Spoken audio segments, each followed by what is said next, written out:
Quick, you have 2 seconds to name these two countries. You're wrong, unless you got it right. Then good job. They are, of course, Honduras and El Salvador. One thing these two countries have in common is being fanatic about football. Or if you're a freedom-loving patriot, soccer. But do they love it so much they would go to war over it? You bet they would, and that is no bueno. If you look at these two countries, you might notice one major difference, and that is that this one is a lot bigger than this one. However, this one had a larger population than this one, made up mostly of farmers, and there wasn't enough land for them to live and work on. So they started moving from El Salvador to Honduras in search of land, and by the 1960s, a huge number of illegal immigrants had crossed over the border from El Salvador. Meanwhile, in Honduras, it's 1963, and this guy has just staged a military coup to prevent the rise of communism, and is now the military leader of the country. He immediately began harassing the peasants' unions and other left-wing groups, but he's a little insecure about the legitimacy of his leadership.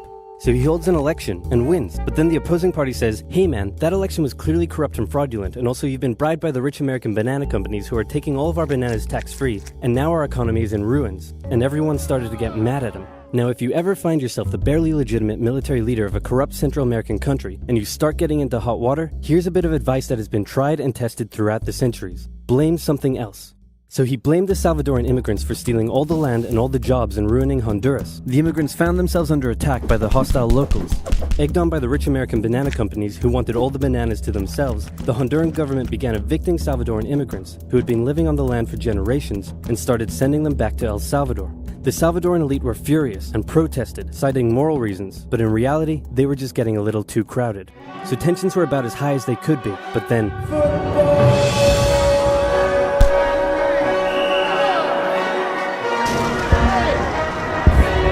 It's the 1970 World Cup qualifiers, and both countries finished top of their qualifying table, so it was now time for them to play against each other in a series of matches. The first match took place in Honduras. The night before the game, Hondurans gathered outside the Salvadoran team's hotel, making noise and taunting them. The next day, Honduras defeated the exhausted Salvadorans with a late 90th minute goal.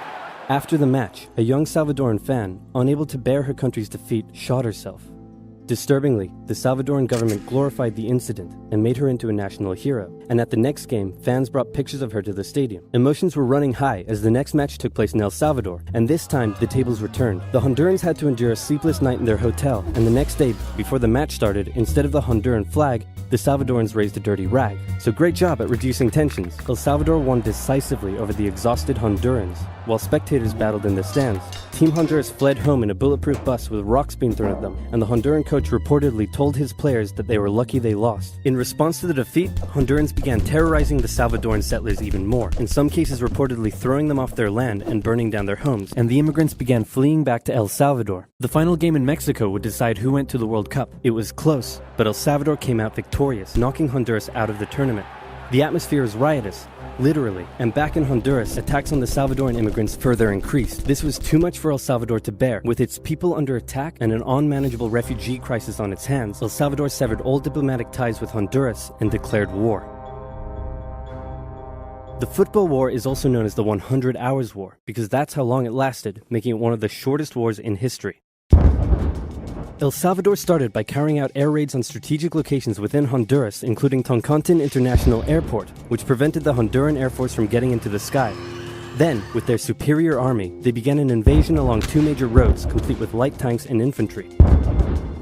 Their advance was rapid, and they were quickly approaching the Honduran capital. Then, the Organization of American States met in a bit of a panic and unanimously agreed that war between El Salvador and Honduras was a bad thing and probably shouldn't continue.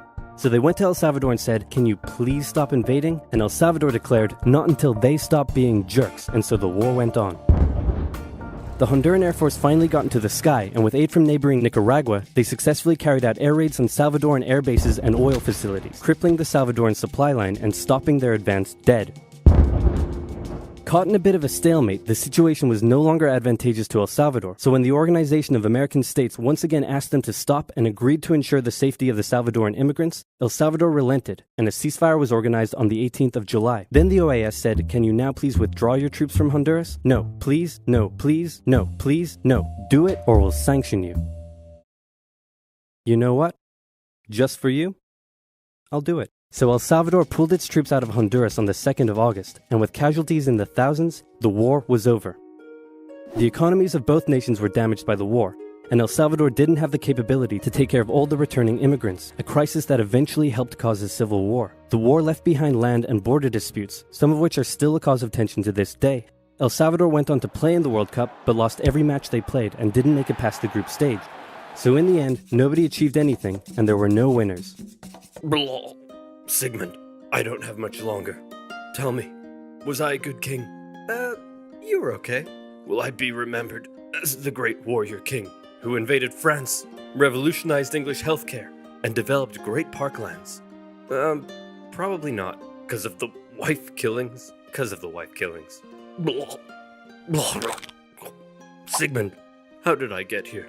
I still remember the good old days when I was a boy with a heart full of fire, and Mummy would teach me. Okay, Henry, this is a horse. Can you say horse? Divorce. What? No. Okay, let's try this one. Can you say loaf of bread?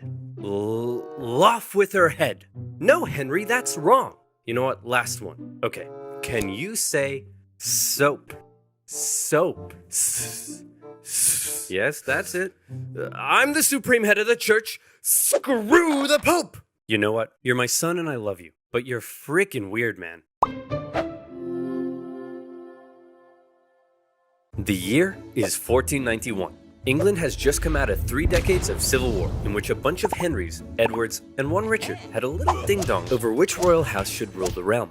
Finally, a Henry won, Henry VII, and he had a son. What should we name him? My royal lineage is full of Henrys. A fine name, a vigorous name, a tenacious name, a muscular name. How about Arthur? And so Arthur, Prince of Wales and next in line to the throne, was born.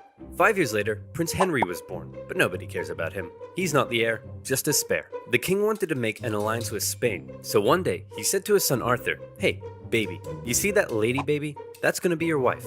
"But father, I'm not even 3 years old yet." "Listen, there's something you have to understand. You're my son. But more than that, you're a political bargaining tool." "But you love me, right?" "I love you as a political bargaining tool." Yay. "Hey, Pop, who the heck are you? I've written you a poem. Listen here, tiny man. Can't you see that I'm busy? But I'm your son." "I have another son?" As Arthur was in another palace, being prepped to become king, Henry lived with his mother and 2 sisters at Eltham, where he was being trained for a church career. And not just that, Henry learnt languages. He played sports. He learnt the recorder.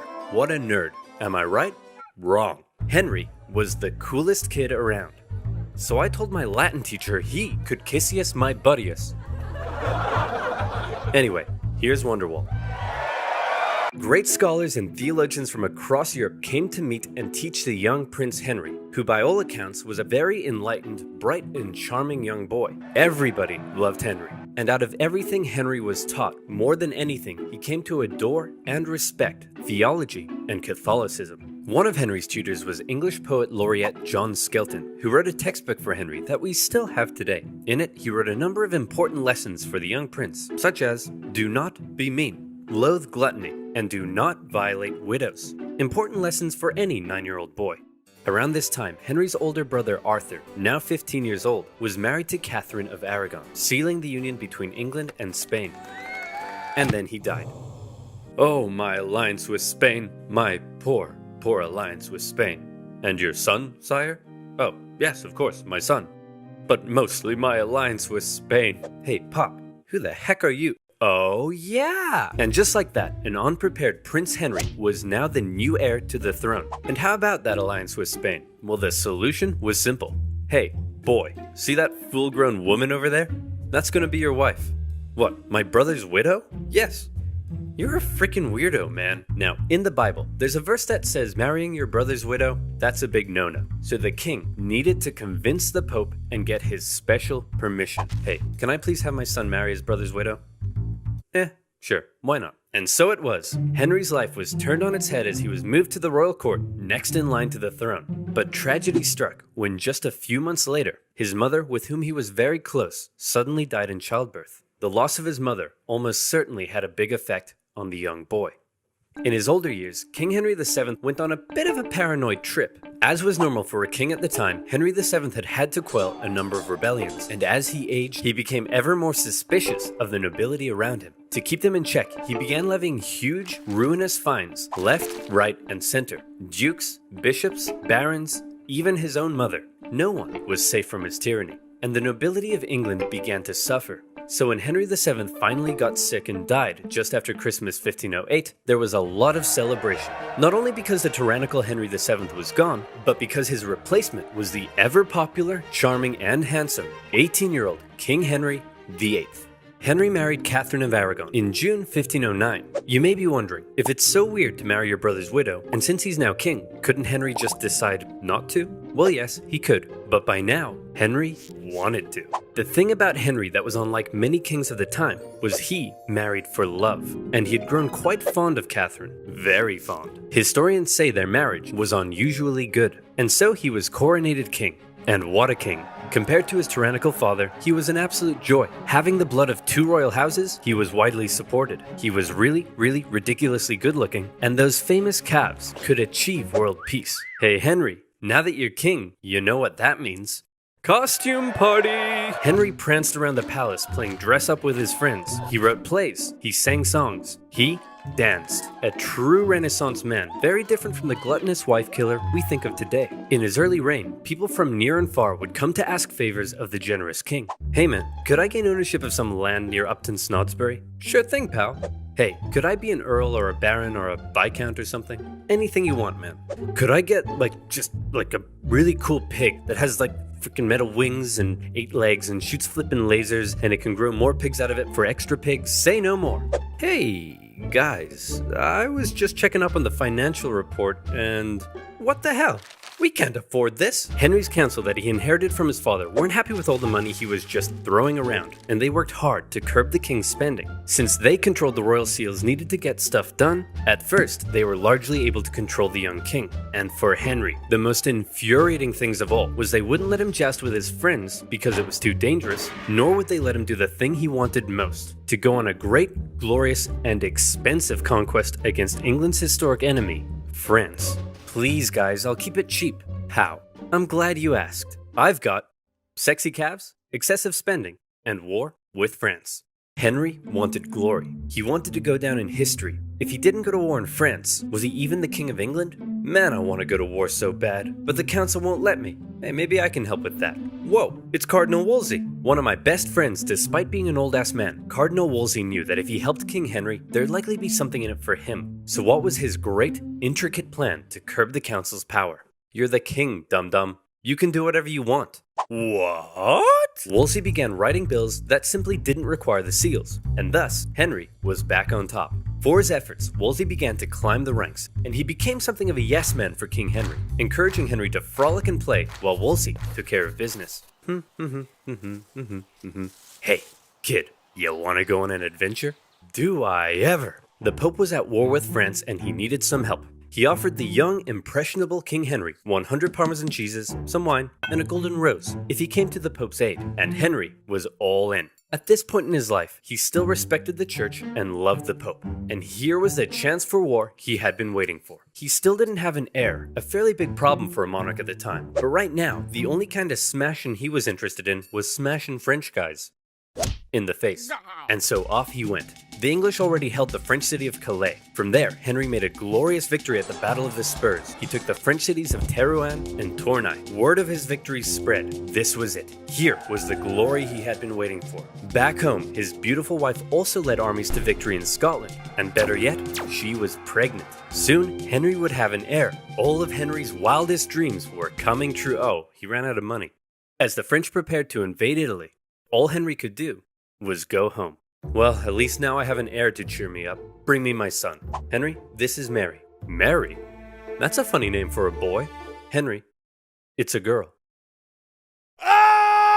This was Catherine's 5th pregnancy that had not resulted in a male heir. Happy Henry wasn't so happy anymore. You still haven't given me a male heir. Well, how do you know it's my problem? Maybe it's your problem, Henry. It couldn't be my problem because I've been boinking half your maidstaff and one of them gave me a sure. Yeah, you know what?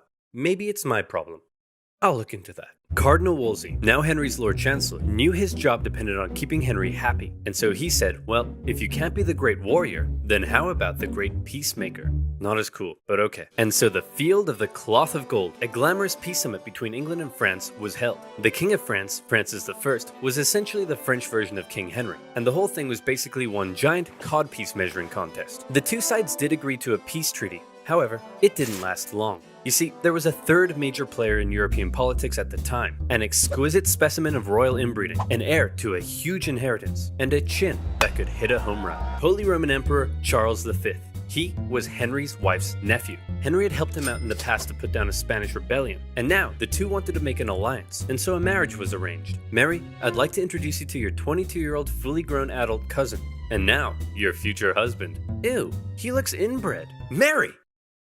We're all inbred. With their new alliance, Charles and Henry agreed to team up and relaunch a campaign against France. In 1522, the English landed and stormed as far south as Agincourt, but Charles didn't commit significant forces. Whoops, sorry man, not sure what happened. I'll join in next year. The next year, England swept northern France, almost taking Paris. But once again, where was Charles? Oh man, I'm so sorry. I promise, next year, I'll be there. The next year came, and a fed-up Henry decided he was gonna sit this one out. And just as Charles ravaged the French at the Battle of Pavia and captured the French king. Holy crap, dude. Yeah, I totally kicked France's butt. That's great. So, can I have the French throne like we agreed? No. What? And also, I don't want to marry your ugly daughter anymore. Ugly? Have you seen your chin? Mummy says it's a strong chin for a strong boy. As Henry's alliance with Charles fell apart, Henry knew his days as a warrior were over. This was a problem for Henry, but it was a bigger problem for his wife. Catherine of Aragon had two jobs. The first was to give Henry a male heir, but the second was to maintain an alliance with her relatives in Spain, including her nephew. She had failed, and Henry's sexy eyes began to wander. Home from all his wars, Henry ate up his daily 5,000 calories of meat as an infatuation began to grow for one of his wife's ladies-in-waiting, Anne Boleyn. Beautiful, intelligent, cultured. She was exactly Henry's type. Now, Henry had had dozens of mistresses, including Anne's sister, but Anne didn't want to just be Henry's side chick. She wanted to be his queen. Henry sent dozens of letters, thirsty love poems. In one, he proclaimed that he would like to kiss her pretty duckies. Henry's loins were on fire, but Anne kept him at just the right distance to drive him crazy and push him to find a way to get rid of his current wife. Wolsey, I want a divorce. And as the representative of the Pope here in England, I expect you to sort it out quickly and quietly. I don't want this to turn into a Europe-wide scandal. You got it, Your Majesty. Hey, Big Papa! My boy Henry says he wants to divorce his wife. Any chance? To Henry's shock and horror, Wolsey deferred the case back to the Pope in Rome. To make matters worse, after all the wars in Europe, the Pope was currently under the thumb of Charles V.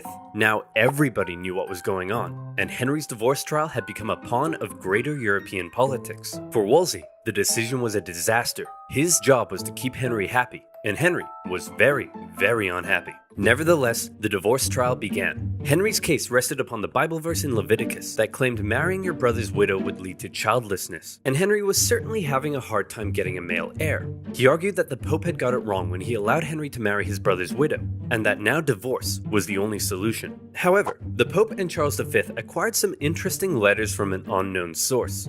He wants to kiss her pretty duckies? Man, this guy's loins are on fire. The Pope now knew the case for divorce may not actually be found in Henry's Bible, but in Henry's pants. After escaping Charles V, the Pope did send out one Cardinal Campeggio to oversee the trial. Campeggio was an old man racked with gout. It took him 6 painful months to travel from Rome to England, and when he finally got there, this kept happening. Hey, I need you to take a look at this evidence. I can't. My gout is acting up. Hey, are you ready to take my testimony? I can't. My gout is acting up. Hey, can you please make a decision? I can't. Your gout is acting up. My gout is acting up. Anne Boleyn, with her Protestant views in support of the Reformation, suspected the Pope was just delaying. For 2 whole years, the trial dragged on, and in the end, the Pope simply said, no divorce for you.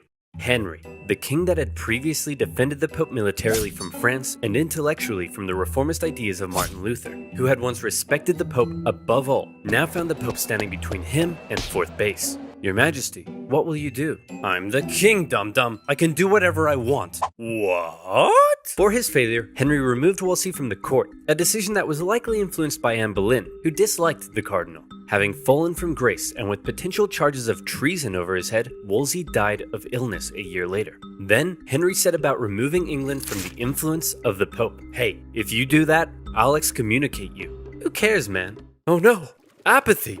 My weakness. Henry gathered theologians and scholars together to help him make his case against the Pope. Together, they argued to the people of England that the Pope's rule over the church was basically a takeover of what had once been a self-governing, national English church. And if that sounds familiar, some historians do believe this moment may have laid the foundations for English Euroscepticism. That's right, Brexit may have been influenced by Henry's explosive loins. By and large, the people gave Henry their support, and those that didn't were going to be in for a rough time. But for now, Henry assumed the role of supreme head of the English church, and his next divorce trial was a foregone conclusion. Catherine of Aragon was Aragon, and Anne Boleyn was in. Alright, I've upended the entire country to be with you, so you'd better give me a son, okay? Now, did you get my letter about the duckies? Having finally married the girl of his dreams, it was party time for Henry. And what a party. Life in the Tudor court was non-stop. Huge banquets, with each person eating on average 5,000 calories a day. And no vegetables. Those are for poor people. Rich people ate meat. And so you know what else is for rich people? Constipation. But don't let that stop the party. The toilets are communal. And Henry himself was the center of everything. He ate the best food. He had 1,200 pairs of shoes. He didn't even have to wipe his own bum-bum. Life was great. Everyone, I give you your majesty, King Henry VIII. But how did they pay for it all? Well, influenced by his fairly Protestant new wife, since Henry had overturned the organization of the church, this is how they paid for it. Oh my goodness, how awful. Selling fake fragments of the cross? Vials of Jesus' blood that you got from a duck? Using religion in this way? This is terrible. I must confiscate all this money at once. Yes, how awful. I must take all of this away immediately. Monasteries across the nation were dissolved and their riches placed in the royal coffers. Obviously, many people weren't too happy about this, but Henry had a plan for that as well. Henry's descent into tyranny had begun, as any who rejected his new claim as supreme head of the English church found their heads on the chopping block. And so Henry partied. He danced, he sang, he ate, he jousted.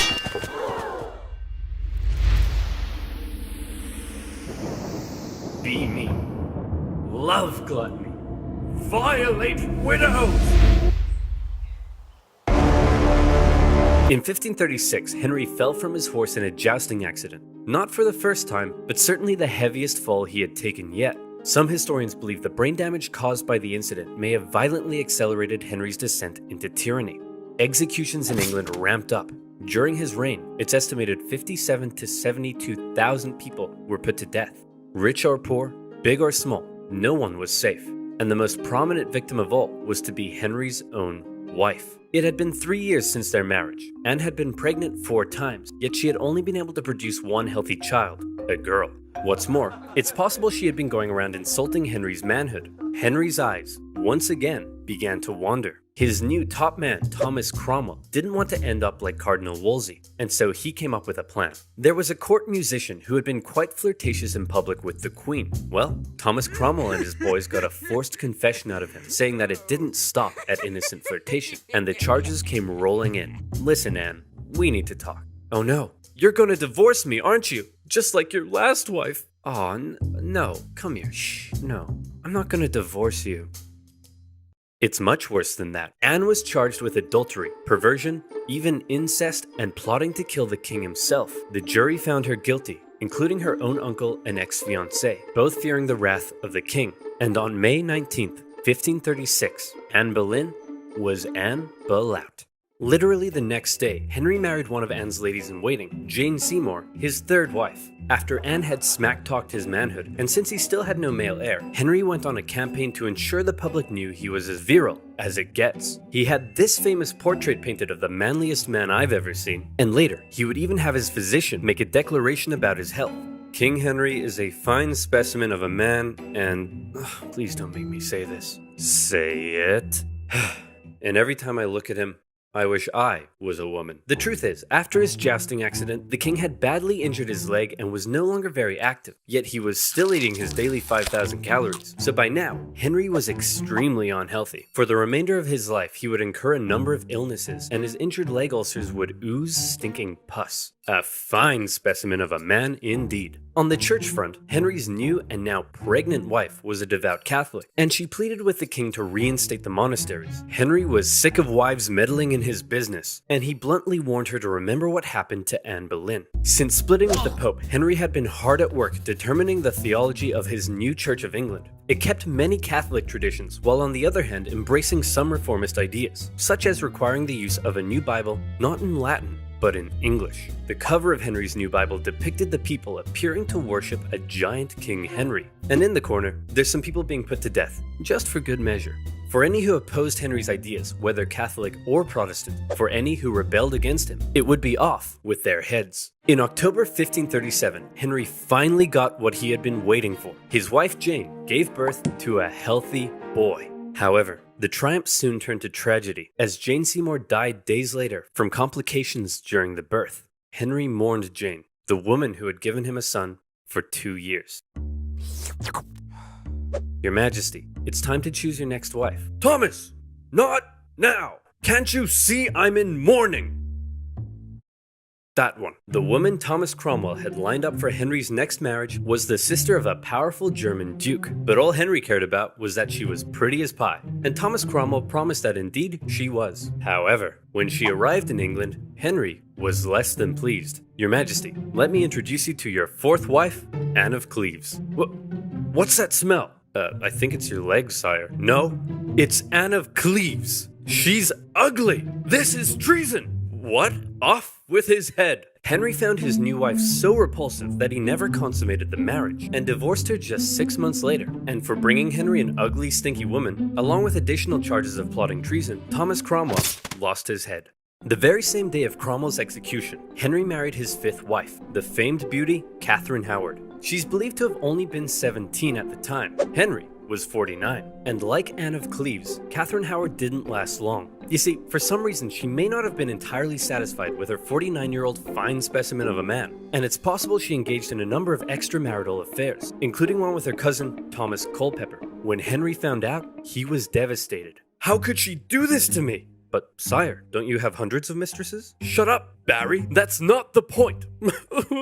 Your Majesty, you're crying. I'm not crying. It's just that sometimes, when I get sad, water comes out of my eyes! For her treason, Catherine Howard met the same fate as Anne Boleyn in 1542. So, we've had divorced, beheaded, died, divorced, beheaded, look out, here comes survived. Henry married the daughter of a royal official, Catherine Parr, in 1543, and she appears to have been a good companion to Henry. She cared for the aging king, who by now was so heavy it took several men to winch him onto his horse. She acted as a mediator within the family, and convinced the king to restore his two daughters to the line of succession. Their marriage did have one hiccup, however, when Catherine dared disagree with the king over the subject of theology. It's a miracle, because when the priest says the words of institution, the bread turns into the body of Christ. Well, if you put the bread in a box for 3 months, is it a miracle that it turns moldy? Treason!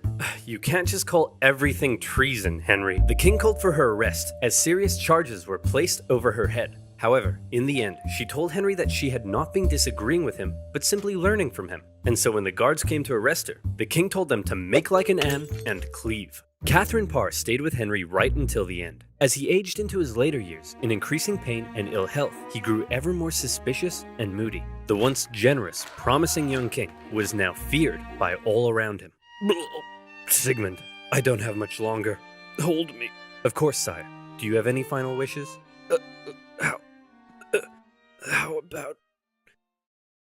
How about one last conquest in France? And so in 1544, Henry made for Calais. The pesky French had been supporting the Scottish in their ongoing wars with England, and they also owed Henry some money. So the extremely unhealthy king personally led a siege against the French city of Boulogne. The English dug tunnels under the castle, and on the 13th of September, the French surrendered. A glorious victory for Henry. In actuality, the whole misadventure nearly bankrupted England, and they ended up giving Boulogne back to the French a few years later. But shh, don't tell Henry.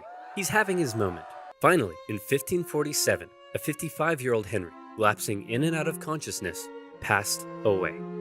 His son Edward succeeded him, but died just 5 years later. His daughter, Mary, briefly took the reins and steered the country back towards the Pope. But then his second daughter embraced reformist ideas and gradually transformed England into a Protestant country. Henry's desperation to marry Anne Boleyn and his resulting feud with the Pope had changed the course of English history and religion forever. Unfortunately, none of Henry's children had heirs, and when Elizabeth I died, Henry's lineage ended, with the House of Stuart replacing the House of Tudor. So then you might think, all that effort, a life filled with so much frustration, yet he never conquered France, he barely had a male heir, and his lineage died out. The egotistical man Henry grew sick and cruel, and then died.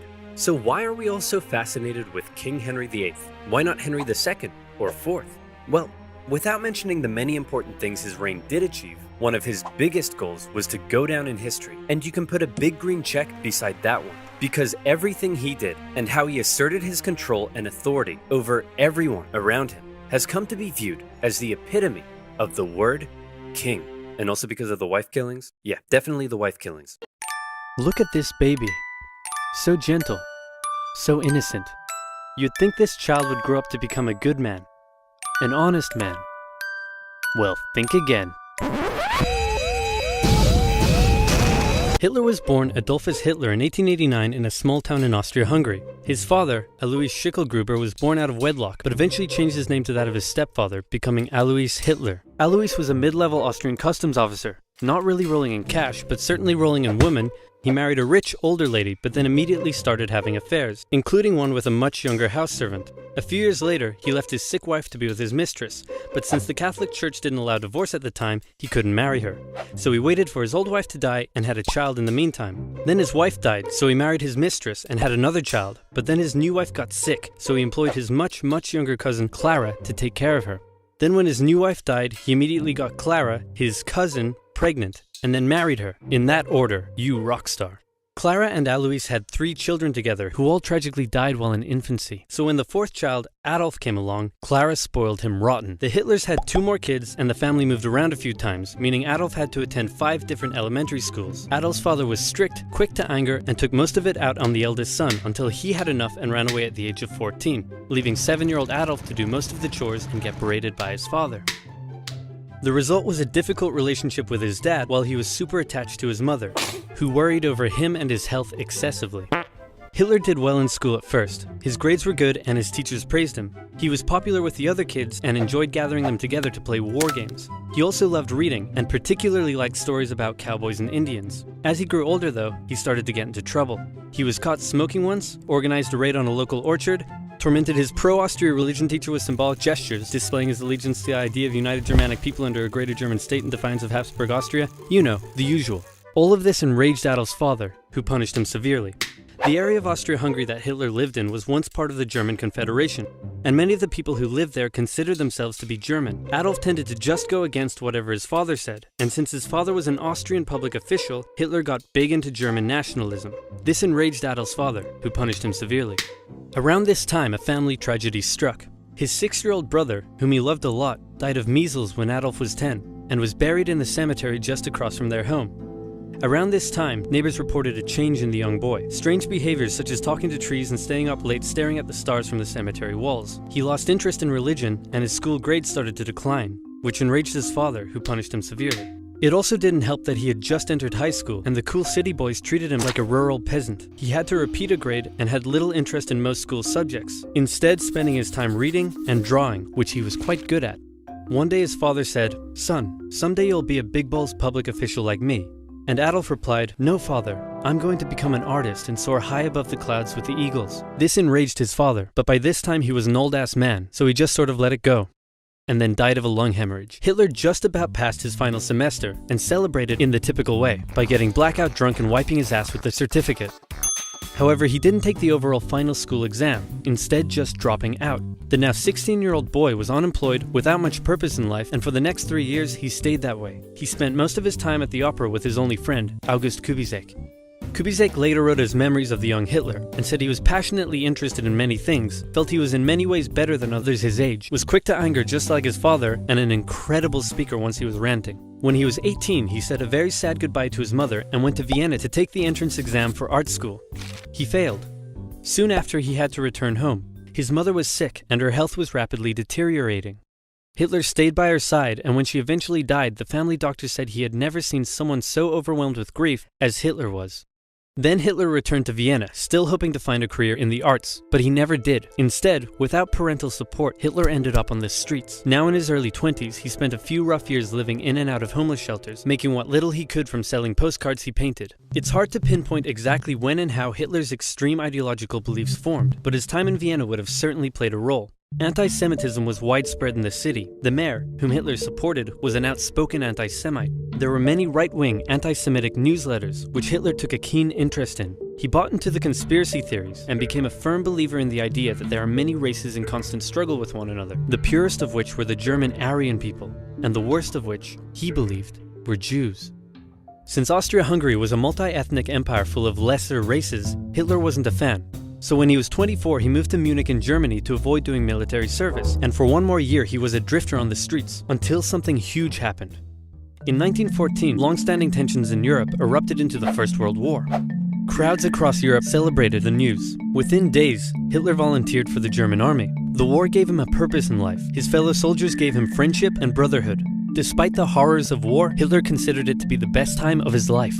He was reportedly a brave soldier and was awarded the Iron Cross, first class. He was also very lucky and had many close encounters with death. His luck ran out in 1916, however, when an artillery shell injured his leg. He went back to Germany to recover and was outraged to find a general apathetic anti-war attitude among the exhausted and hungry German populace. With the war turning against Germany, he returned to the front lines, but was temporarily blinded by a British gas attack in 1918. A month later, still recovering in hospital, Hitler learned of Germany's defeat and surrender. The terms of the peace treaty were tough on Germany. It had to pay a lot of money and lose a lot of soldiers. These conditions weakened Germany and humiliated the German people. Europe's borders changed after the war too. New countries were formed out of Russia's lost territory, Austria-Hungary was dissolved, and there was one big new country splitting Germany into two. Hitler, seeing the country he loved humiliated like this, said that hatred grew in him for those. Since Germany's military had to be reduced, Hitler could no longer remain a soldier after the war, but he kept working for the army as an informant. After the war, communists in Germany had attempted a revolution, and the government was worried about communism in general. So Hitler was tasked with infiltrating and reporting on any new political parties that could pose a communist threat. A new party called the German Workers' Party threw up a whole bunch of red flags, so Hitler went along to one of their meetings, but found that they weren't communist at all. They were extreme right and shared many of his extreme beliefs, so he left the army and signed up to join the party. His fantastic speaking abilities impressed the party's leadership and supporters, and he very quickly rose to the top. He decided the party needed a makeover, so he renamed it to the National Socialist German Workers' Party, or Nazi for short, and he gave it a new color scheme. The Nazis weren't very specific on policy, but Hitler made extravagant promises to return Germany to its former glory by undoing the Treaty of Versailles and reuniting all ethnic Germans into one nation. He also said that only pure Aryan people should be allowed to be citizens and that all Jews would lose their citizenship. These ideas were already common in extreme right politics, but what set the Nazis apart was Hitler himself, and they quickly became the leading party on the extreme right. Many of the political parties in Germany at the time had paramilitary wings, and the Nazis were no different. Hitler set up the very descriptive Whole Protection Detachment, later changed to the very delightful Gymnastic and Sports Division, and finally settling on the ominous Storm Detachment, or SA for short. Their job was to defend Nazi party meetings and intimidate political opponents, and they would frequently engage in battles with communists on the streets. Since the Allies had demanded a reduction in Germany's military size, many trained soldiers were left unemployed. They liked the Nazi ideology, and it was only natural for them to join the SA, which grew larger and larger over time. The new democratic government that formed after World War I was pretty weak and ineffective. In order to pay reparations to the Allies, it started printing more money. The problem is that printing money doesn't actually give a country more money, it just makes money less valuable. So as the country printed more and more money, it became worth less and less, and the currency crashed. In 1919, $1 US was worth about 4 German marks. By December 1923, $1 US was equal to 4.2 trillion marks. The price of bread rose to 200 billion marks. Banknotes became worthless. Unsurprisingly, in such an economic crisis, Germany struggled to pay the Allies. The French were pissed about this, so they occupied the Ruhr, an area full of factories, and took the economic output from the area as payment. They treated the German civilians badly, and in total, approximately 130 Germans were killed during the occupation. Germans were furious, and Hitler and the Nazis thought that now would be a great time to lead a revolution. In November 1923, inspired by something a certain bold Italian man did a year earlier, Hitler stormed a meeting at a beer hall and called for an uprising against the government. With his supporters, he marched on the streets of Munich, hoping the police would join his side. They did not. Hitler was put on trial for treason. He could have been sentenced to life, but the right-wing judges thought he was a pretty cool guy. Hitler knew the judges and knew that they would be lenient, so he took the opportunity to make impassioned speeches during the trial. And in the end, he was sentenced to just 5 years in prison, of which he only served 9 months. And when I say prison, it was more like a pleasant hotel stay where he had plenty of time to write a book. The whole affair was covered by the media nationwide, and it made Hitler famous. Hitler and his extreme message were now known throughout Germany. But the everyday German still didn't care much for him. In the 1928 election, the Nazis only won about 2% of the vote. Many were still intimidated by all the violence and the shouting and how unpolitician-like he was. But a new economic crisis would change all of that. To help Germany pay its reparations, America agreed to give it loans. In October 1929, the Wall Street crash happened, and America wanted its money back. The economic strain this put on an already struggling Germany was severe.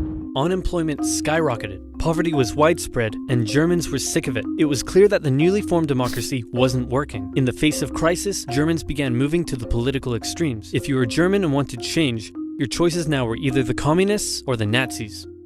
Hitler claimed that he was the only one who could return Germany to its former glory. The Nazi Party used propaganda to make Hitler seem like a great and powerful man, and they gave the German people a scapegoat to blame for all their suffering. The promise of a single strong dictator was a breath of fresh air for Germans after years of failing democracy. Some bought into his extreme ideology. Some didn't agree with the racism, but were willing to vote for him anyway. Many didn't know much about politics at all, but just got caught up in the hype. Election after election, the Nazis became more and more popular, until in 1932, they became the biggest party in the German parliament. Hitler came to truly believe that he was some sort of great, destined savior of Germany. He turned megalomaniac. He decided to run for president, and did surprisingly well, but still lost to the extremely popular World War I general, Paul von Hindenburg. Since he was now the leader of the biggest party though, he demanded President Hindenburg make him chancellor. But Hindenburg was reluctant, seeing that Hitler was clearly such a big racist. Industry leaders urged Hindenburg to give Hitler the chancellorship, fearing the rising support for communism, and leader of the Center Party von Papen, who had been secretly negotiating with Hitler, said to Hindenburg, "How about we make Hitler chancellor on the condition that I get to be vice-chancellor and most government jobs go to us moderate conservatives? That way, I'll get to keep my power, we'll get to keep our power and we'll control Hitler like he's our angry little puppet." What could possibly go wrong? As it turned out, everything. Hitler became Chancellor of Germany in January 1933, but he was not yet a dictator. In February, the German parliament building was set on fire. Historians still aren't sure who did it, and many suspect the Nazis did it themselves, but Hitler blamed the communists, and he convinced President Hindenburg to sign an emergency decree allowing him to imprison all communists and other political opponents. Communists and others were sent off to the first concentration camp in Dachau. At this time, the elderly President Hindenburg passed away, giving Hitler the perfect opportunity. He introduced a law to parliament that would allow him to make all future laws and decisions entirely on his own. With his political opponents imprisoned and the SA intimidating others, Hitler's law passed. Just 2 months after becoming Chancellor, Hitler was now a dictator. He still had one problem. The leader of the SA wanted the SA to take over the job of the regular German army, and the German army didn't like that idea. Hitler needed to maintain the support of his professionally trained German army, more so than his rough and rowdy SA. So one night in June 1934, he had Röhm and many other of his own SA officers rounded up and murdered. While he was at it, he took the opportunity to brutally settle some personal scores as well. Politicians who had disagreed with him in the past, reporters who had printed negative articles about him, one guy who did absolutely nothing, but they thought he was someone else. In some cases, even their families were murdered. In total, up to 200 people were killed in what became known as the Night of the Long Knives. The army, now satisfied that they wouldn't be replaced, pledged total allegiance to their new Führer, and Hitler's control was now absolute. Life in Germany changed violently. Freedom of the press, expression, and public assembly were suspended. Jews were initially branded and their businesses boycotted. And eventually, Hitler would go on to have 6 million Jewish men, women, and children killed in concentration camps. Hundreds of thousands of people were forced into sterilization for physical and mental imperfections. The Hitler Youth became a way to brainwash the young. Boys were trained to fight and returned home from camp violent. Girls were told their purpose was to have many pure Aryan children. and they would sometimes return from camp pregnant. When their parents were understandably horrified, their children would threaten to turn them over to the Gestapo for standing in the way of Germany's greatness. The standard greeting changed, and you could be sent to a concentration camp for not using it. This way, it seemed like everyone was a Nazi supporter. If you dared oppose Hitler or speak out against him in any way, you also would be sent to a concentration camp. German nationalism captivated the young Adolf. Extreme ideology and anti-Semitism festered in him as a young man living a hard life on the streets. Germany's defeat in the First World War filled him with hatred and a thirst for vengeance. A political movement that treated him like a god, and hundreds of thousands looking up to him as their savior, made him a megalomaniac. And soon, his aggressive foreign policies would drag the world into a second tragic global conflict, otherwise known as Hannibal's army had survived its famous crossing of the Alps, and he was now in Italy. With Hannibal's arrival, the Roman consul Scipio hit the ground running. In typical Roman fashion, he marched his army straight at the enemy, and Hannibal began preparing for his first combat with Rome on Italian soil. Before the battle, Hannibal wanted to inspire his men, so he staged a gladiatorial death match between captured Celt prisoners, with the winner getting prizes and freedom. He then explained that the whole thing was a metaphor. A metaphor? For what? You! These warriors are you! You're trapped in Italy with no escape. Your only choice now is to fight and win. What about the dead guy? That's you if you don't win. And the prizes? That's what you stand to gain by winning. And the fact that I've soiled myself in all this excitement? No, that's not part of the metaphor. Okay. Hannibal also smashed in the head of a goat. Again, for inspiration. Scipio, on the other hand, now arriving in the area, opted for the more classic route of a rousing pre-battle speech. Look at them, men. Weak, starved by the Alps, while we are the strongest military in the world. This will be easy, like 10,000 horse-sized ducks fighting a baby-sized baby. It'll be like Mike Tyson in his prime, kicking a baby. A tug of war between 10 sumo wrestlers and a... Help me out here, Ralph. A baby, sir? Yes, that's it. A baby.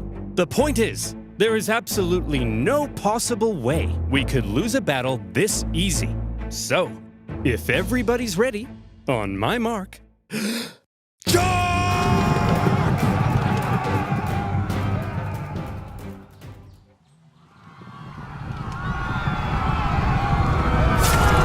The Battle of Ticinus was over almost as soon as it had begun, as the Romans found themselves completely outmatched by Hannibal's famed, lightning-fast Numidian cavalry, a key element in Hannibal's devastating double envelopment tactics.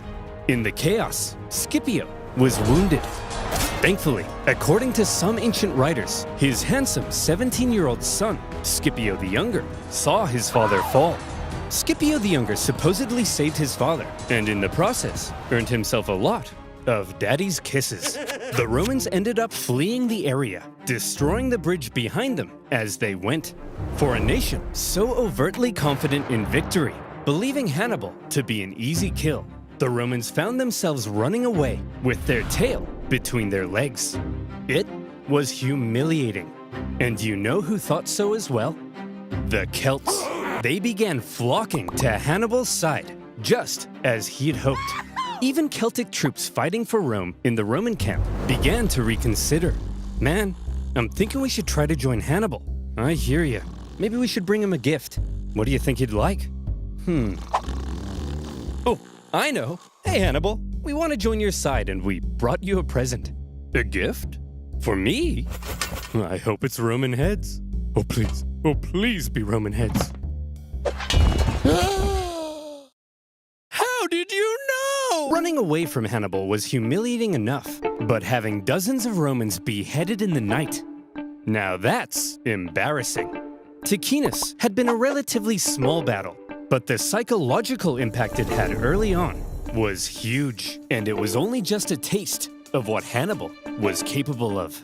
Despite the shocking initial loss, however, Rome still didn't seem to fully understand the danger posed by the monster now loose in their territory. The Senate was full of excuses, It's those traitorous Celts. That's why we lost. Yeah, and it was a cavalry battle. Wait until Hannibal faces our almighty legions. And our consul was bald. Once he faces our other fully follicled consul, then he'll really pee his pants. That other consul, Longus, had been in the south all this time, preparing to invade Africa. He had seen some success, even capturing Malta. But then he heard the news. Hannibal's in Italy? And I'm being ordered home? But I was gonna be the big boy. I was gonna invade Carthage and win the war. Well, you can be a big boy at home. No! Does somebody need a nap, sir? No! No! No! And so Longus brought his army on the long journey north. When he arrived in the area to decisively neutralize Hannibal, the two consuls joined their forces together, creating a double consular army. But the two consuls weren't exactly on the same page. Having a nice rest there, old man? I'm wounded, Longus. Pathetic. You don't understand. He's more dangerous than we thought. Maybe for you. Whoops. Listen, we can't just march straight at him like we normally do. We need to train our men through the winter, and we'll try again in spring. Sorry, I don't take advice from a bowling ball. Hey! I'll kick your ass, Longus. Any day now. I'm coming! Just you wait. Oh, Scipio, you feeble old man. Scipio was apparently quite cautious after his recent encounter with Hannibal, while Longus, typically Roman, couldn't wait to give Hannibal a swirly. So who would get their way? Well, when two consuls joined their forces, it turned out the Romans had an interesting system in place. They would each take turns being the one in charge. Consul 1 would lead one day, then Consul 2 the next. Back and forth, back and forth. As you can imagine, when the two consuls didn't agree, things didn't go so well. In this case, due to Scipio's injury, Longus probably assumed even more command than normal. Hannibal had Celtic spies in the Roman camp. He fully understood the Roman system and Longus's hot-headed nature, and he knew he could exploit it. For goodness sake! What's wrong, sir? I'm trying to order some pizza, but I keep getting fed all these personalized ads about being a hothead. I'm not a hothead, am I? No, sir. Look at this. Butt insurance? Who would buy butt insurance? Yeah, that sounds really stupid. Sir, it seems like a lot of data brokers have collected data on you. They could sell that data to Hannibal. What? But don't worry, because you can get rid of that data with today's wonderful sponsor, Incogni. Roman heads, a double consular army, and a hothead. Hannibal needed to keep smashing the Romans in battle in order to maintain the loyalty of the Celts, and so he was eager to fight another battle. The combined Roman force possibly outnumbered him, so he carefully crafted a clever trap, and he made sure to spring it while Longus was still in charge. The plan began with his army getting an early night's sleep. All right, boys. Time for lights out. Sorry, but we got a big day ahead of us. Tomorrow, we're gonna massacre the Romans. Good night, boys. Dream of revenge. Gorzog, send out the cavalry. That night, Hannibal's Numidian cavalry made their way over to the Roman camp, arriving just before dawn. Hey, Romans! Wakey, wakey! What the? What's going on? Hey, Longus, your butt smells like a butt. It does not! Scipio, awaken the troops. Longus, these playground insults are clearly meant to lure you out. Well, it's working. Send out the troops. Longus, it's clearly a trap. And I'm falling for it. Send out the troops. Hey, guys, wake up. You're heading out for battle. What? But we haven't had breakfast. We're skipping breakfast! I don't think you can do that. As the Romans hurried out of camp, the Numidians began luring them back to the Carthaginian camp, where these gentle angels were just awakening from their slumber. Eat up, boys. We're having pancakes.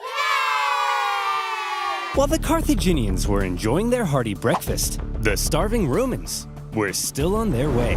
Hurry up! We have to catch those Numidians. Hey, why have you stopped marching? Longus, there's a freezing river in front of us. Well, get your gluteus maximus in the water! All right, boys, time to lather up. This oil will insulate you from the cold. It also smells like lavender. There's the Carthaginian camp. Get ready to fight, men. Sir? I think the water from the river is beginning to ice over. I can't move. Oh, I'm sorry. You thought war would be fun? Sitting around a nice hot campfire playing Truth or Dare with your friends? Welcome to the real world! Truth. Who do you like? Sharon? Hey, look guys, the Romans are here. Having perfectly orchestrated events so that his enemy was cold, tired, and hungry, while his men were well rested and covered in oil. When the two sides engaged one another, the Romans were in no condition to fight. And the cherry on top, the previous night, Hannibal had sent out an elite force of men led by his brother to go and hide behind a bush. They suddenly sprung out, encircling the exhausted Romans, who were then cut to pieces. Once again, Hannibal's superior cavalry and double envelopment tactics had flummoxed the Romans. But the key word at Trebia was control. Hannibal used his intel on the enemy and the environment of the battlefield to carefully control the conditions of battle, creating lots of little advantages for himself that paved the way to success. And concealing troops for an ambush? All of these things are what make Hannibal the genius he's remembered as today. As for Longus, he managed to escape the battlefield with a small number of troops. Disgraced, he didn't want the Senate to find out what had happened, and he began obscuring communications back to Rome. Longus, where have you been? We've been looking for you. Nowhere in particular. Longus, 30,000 men are missing. Do you know where they are? They're taking a bath. 30,000 men? All in a bath? Yes. Longus, what's under that rug? Aurora Borealis? Aurora Borealis? Oh, well that's my consulship over. Good luck with Hannibal. Bye! Trebia had been a disaster for the Romans.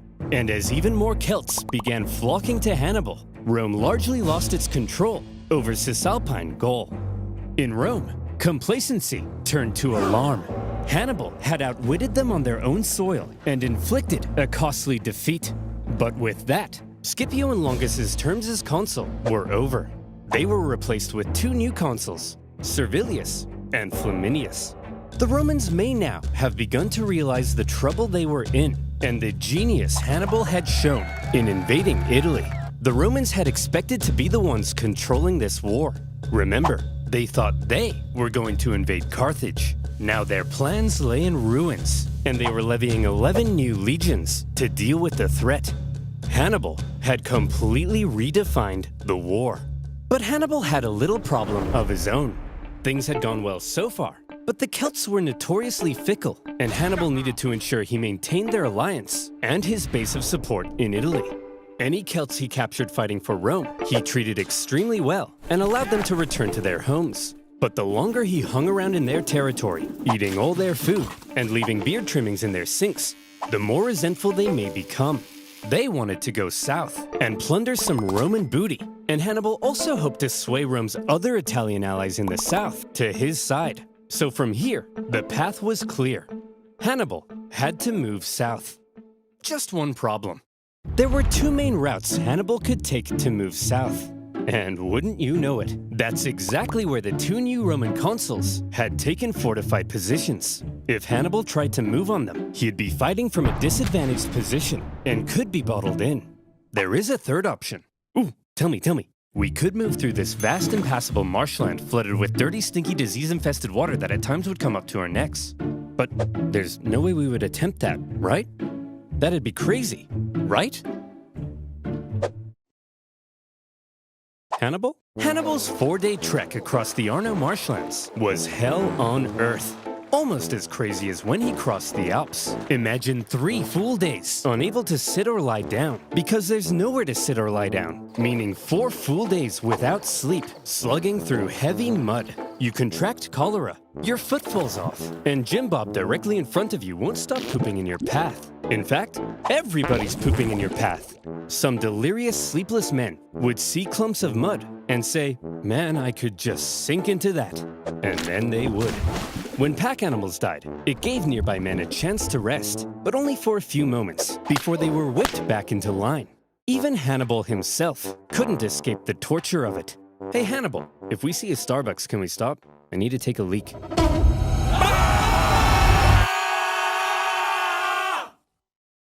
What? Geez, Hannibal. Looks like you picked up a nasty eye infection. Normally for this sort of thing, we just wash it out with some clean water. But as you can see, water everywhere, but it's full of Jim Bob's poop. No worries, Doc. I'll just take care of it myself. That'll be $3,000. When the now possibly one-eyed Hannibal and his army emerged from the swamp, they were shattered. But he had just managed to slip 50,000 men right past the Romans into rich Etrurian lands, where he could replenish his supplies, and his Celt allies could go crazy, securing Roman loot and booty. As fields and villages went up in flames, one Roman consul couldn't help but notice the hot-headed Flaminius, feeling it was his responsibility to protect these lands, rather than waiting for his co-consul to come join him, immediately left to go chase Hannibal. Now, this Flaminius was an interesting character. He was what the Romans called a new man. He came from the lower plebeian classes of Roman society, and as a result, he reportedly had kind of a screw-you attitude to the establishment, and a big old arrogant chip on his shoulder. Picture Sid Vicious wearing a toga. That's Flaminius. And Hannibal, thanks to his spies, knew everything. Just as with Longus, Hannibal knew Flaminius was just the kind of man he could lure into a trap. Hannibal led Flaminius to the entrance of a narrow pass along the north shore of Lake Trasimene. Flaminius watched as Hannibal's army entered the pass. I've done it. I've spotted the enemy. Sir? That big follow us sign seems kind of like they're trying to lure you in. Yes, Gareth, and I'm taking the bait. Sir, this really seems like a trap. Yes, Gareth, and I'm falling for it. Daylight was fading, so for now, the Romans set up camp. The two armies encamped across the lake from one another, and night fell over the two camps. In the morning, Flaminius would catch up to Hannibal, and he would be the hero of Rome. For now, the Romans got nice and comfy in their beds. Good night, Flaminius. Good night, Rome. Good evening, Hannibal. During the night, Hannibal ordered total stealth, as tens of thousands of troops scaled the wooded hills above the pass, completely undetected by Rome's scouts.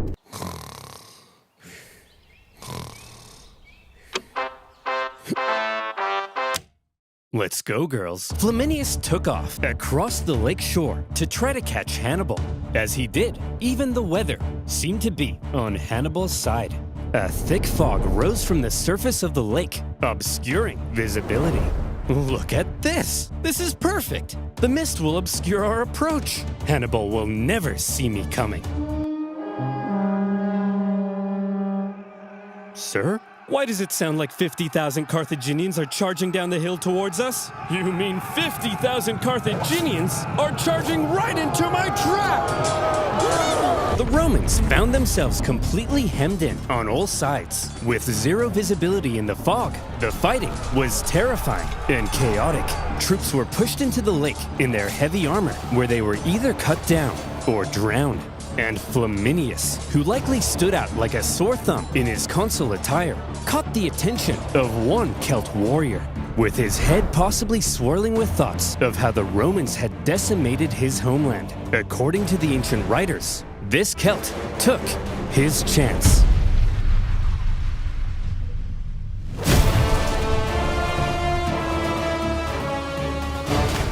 In the 3-hour-long massacre, 15,000 Romans were killed, and an equal number captured. An entire army completely wiped out, along with their consul.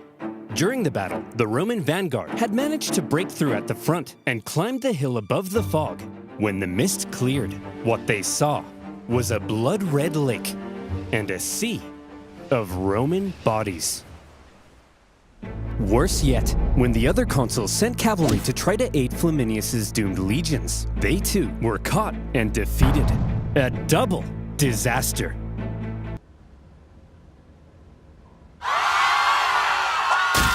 Rome went into a frenzy. For the second time, Hannibal had completely decimated an entire Roman army. Romans were dying by the tens of thousands. Common citizens began flocking to the city for safety. Women waited by the city gates in tears, hoping to hear news of loved ones. This one man, having just led his battered army across the Alps the previous year, now stood less than 100 miles from Rome. To this point, he had been a problem. Now, Hannibal was a crisis. And in a crisis, Rome took desperate measures. They actually had a system in place when dealing with an emergency of this magnitude. They would forgo their two-consul power-sharing system and instead temporarily give one man near total power and authority to be as decisive as he needed and hopefully salvage the situation. This all-powerful position in Rome's government had a name: dictator. It's actually where we get the word. But unlike modern dictators, Roman ones didn't score perfect rounds of golf or ride bears through the Siberian tundra. They held their power for just 6 months before they were required to give it up. And in Rome's hour of need, the man chosen to be dictator in 217 BC, one of the most highly esteemed members of the Roman Senate, Fabius Maximus. So how would Fabius, as dictator, confront Hannibal? Well, Fabius understood that marching all of Rome's young men straight into a one-man meat grinder was bleeding Rome dry. Hannibal was clearly too dangerous to face head-on in battle. However, he was also stuck in their territory, with dwindling manpower and forced to live off the land. It wasn't a sustainable position to be in long-term, and he could only remain there for so long. So, if Rome avoided battle with Hannibal to prevent any more crippling losses, and instead simply maneuvered around him, blocking supplies and taking out smaller contingents where possible, Hannibal would gradually become weaker, while they would gradually become stronger. And so Fabius presented his new idea to the Roman Senate. Okay guys, I have an idea. See if you can follow me here, okay? Instead of fighting Hannibal, when he approaches, we run away.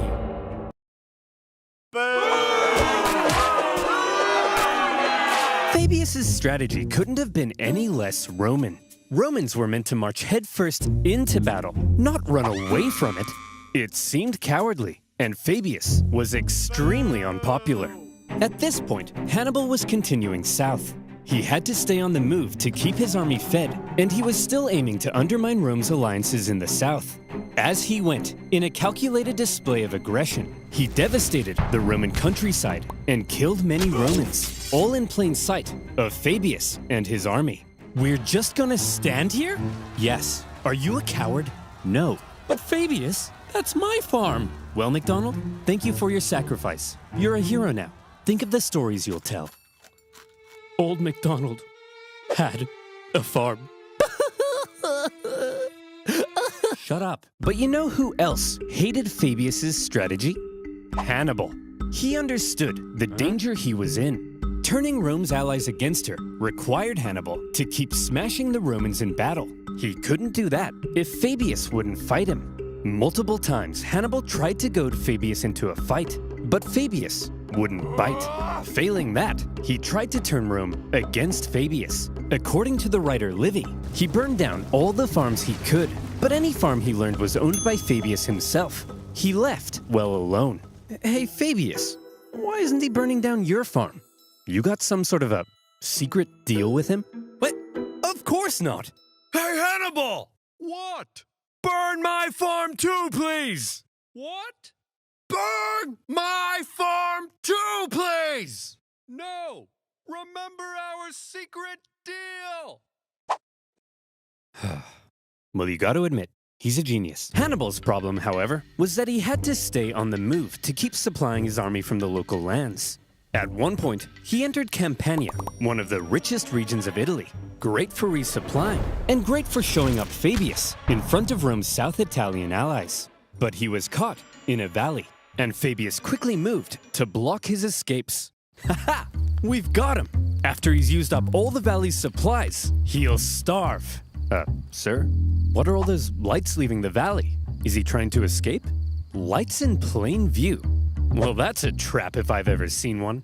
And we're falling for it! Suspecting a trap, Fabius refused to budge.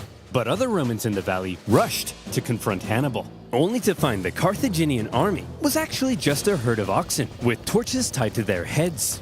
They then found themselves caught in an ambush. With the Romans distracted, Hannibal's army was able to slip away into the night, unopposed. Classic Hannibal. For all his inaction, the dissatisfied Romans mockingly dubbed him Fabius the Delayer.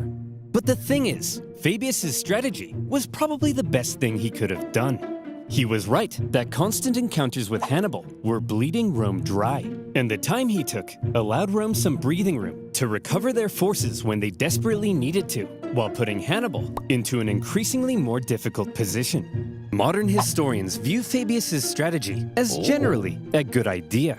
To this day, the act of not engaging an enemy, but instead gradually wearing them down, is still referred to as the Fabian strategy. But when Fabius's term finally came to an end, the Senate couldn't have been happier. It was time to start fighting again. However, they probably had a little chat about how they were going to go about it.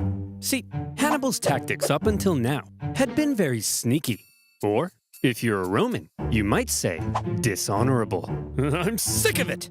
Every time we try to take this guy down, we march straight at him. But then, oh no! Hannibal's hiding in a bush. Hannibal's got 30,000 men up a tree.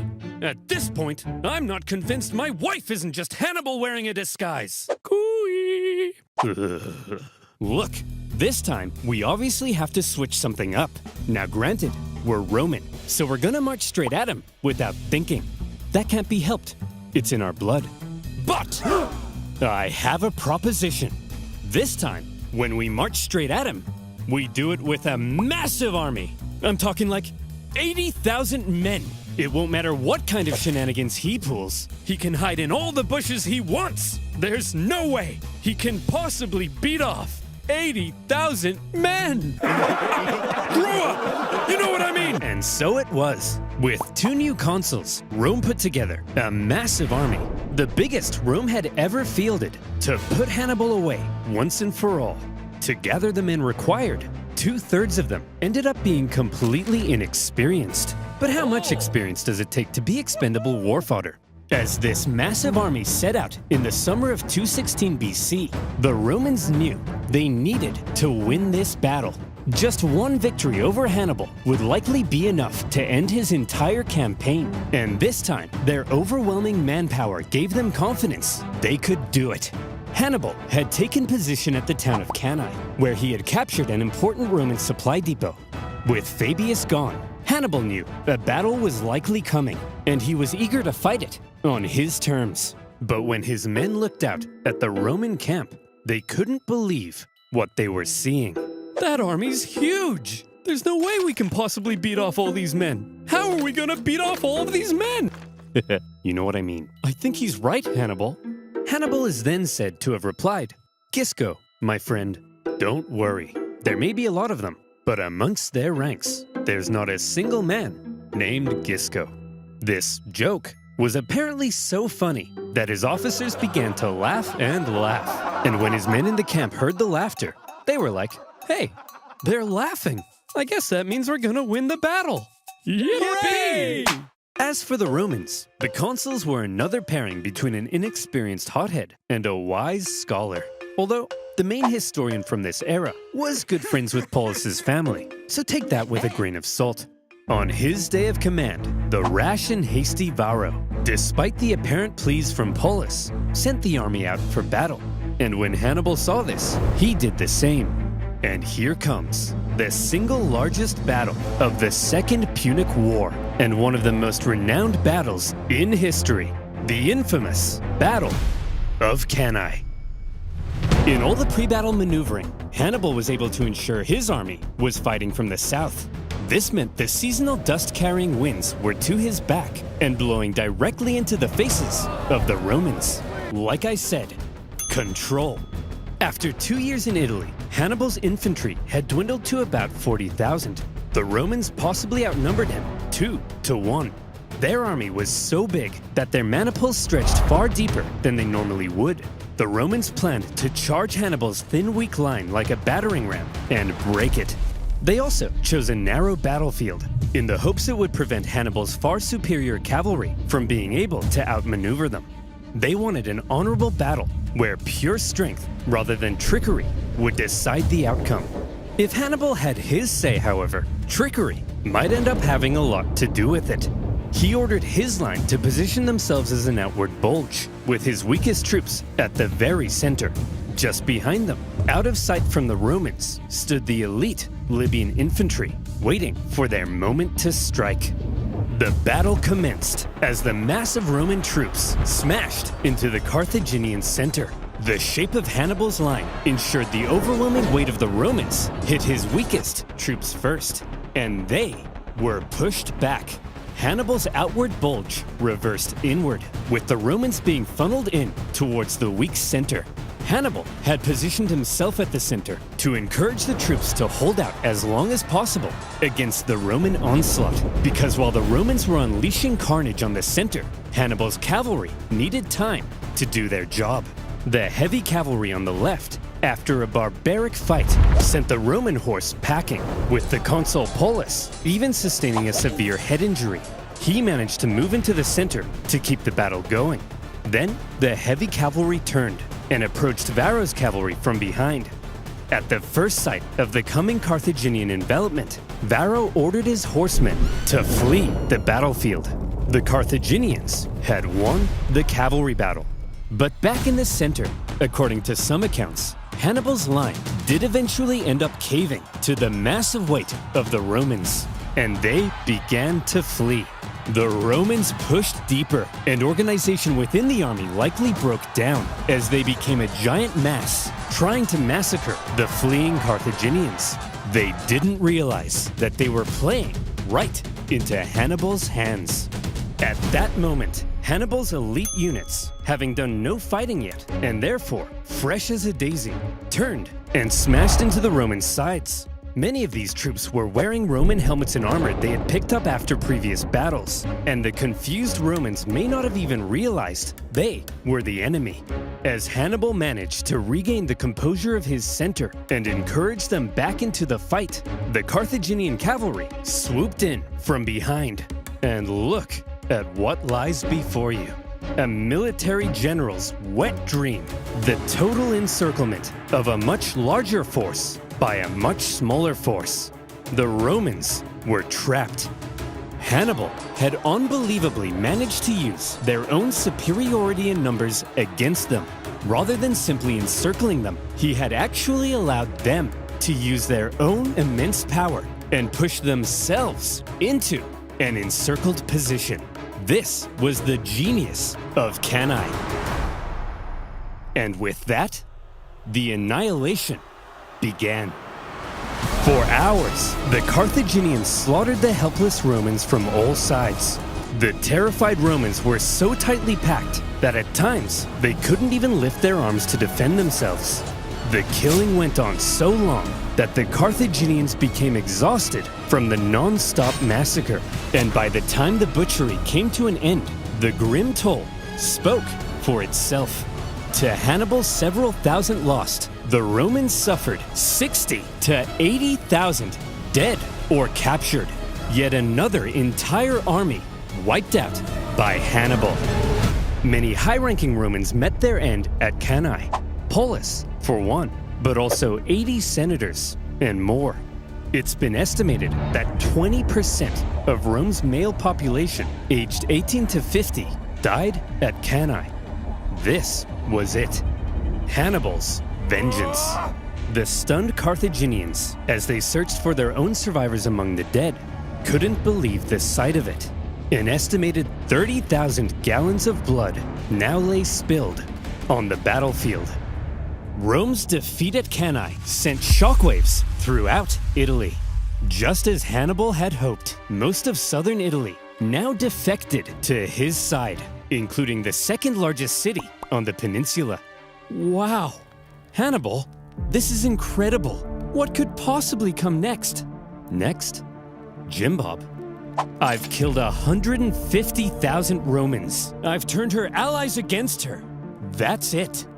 That's vengeance. So let me tell you what comes next. Rome surrenders. Their territories are reduced. We recover our lost islands.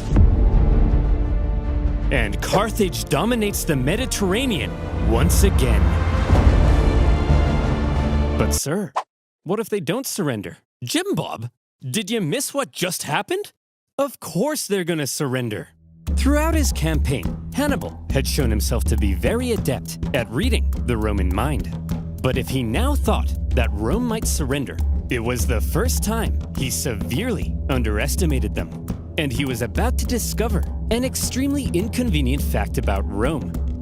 Rome never surrenders.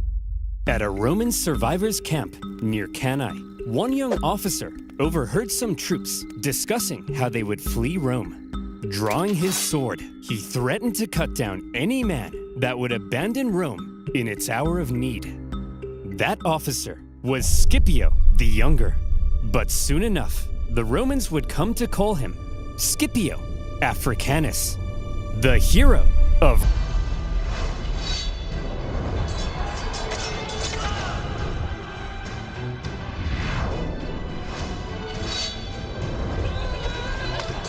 panas.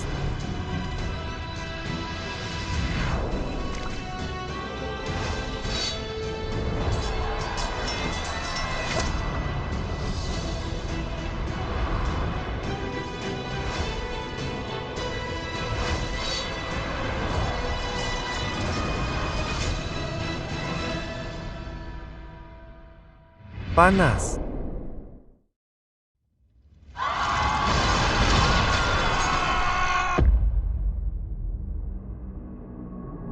Bagaimana cara memecahkan masalah seperti Hannibal?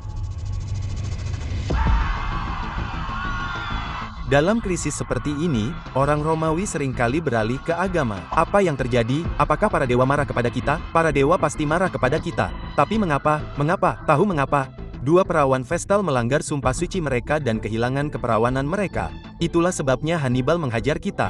Apa yang harus kita lakukan dengan mereka? Tenangkan para dewa. Kubur mereka hidup-hidup.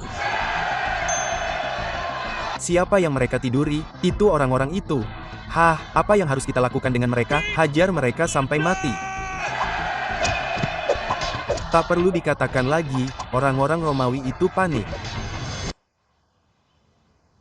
Oke, sekarang setelah itu keluar dari sistem kita, mari kita cari solusi yang sebenarnya. Solusi yang sebenarnya, pertama-tama, melibatkan pembentukan pasukan baru. Ingat di Cannae, Hannibal telah memusnahkan pasukan terbesar yang pernah dikerahkan Roma, mungkin 20% dari pria usia militer Roma. Roma perlu mengganti kerugian itu. Dan cepat, sebelum Hannibal tiba di gerbang mereka. Tapi dari mana pengganti itu datang? Roma punya beberapa ide. Cepat, turunkan usia wajib militer. Kau kalahkan Digimon itu. Kau sekarang seorang prajurit. Daftarkan semua budak ini dengan janji kebebasan. Hore! Dan lengkapi mereka dengan semua senjata dan baju zirah religius ini. Apapun yang kita punya. Baiklah, teman-teman. Kalian adalah garis pertahanan terakhir Roma. Jaga tembok.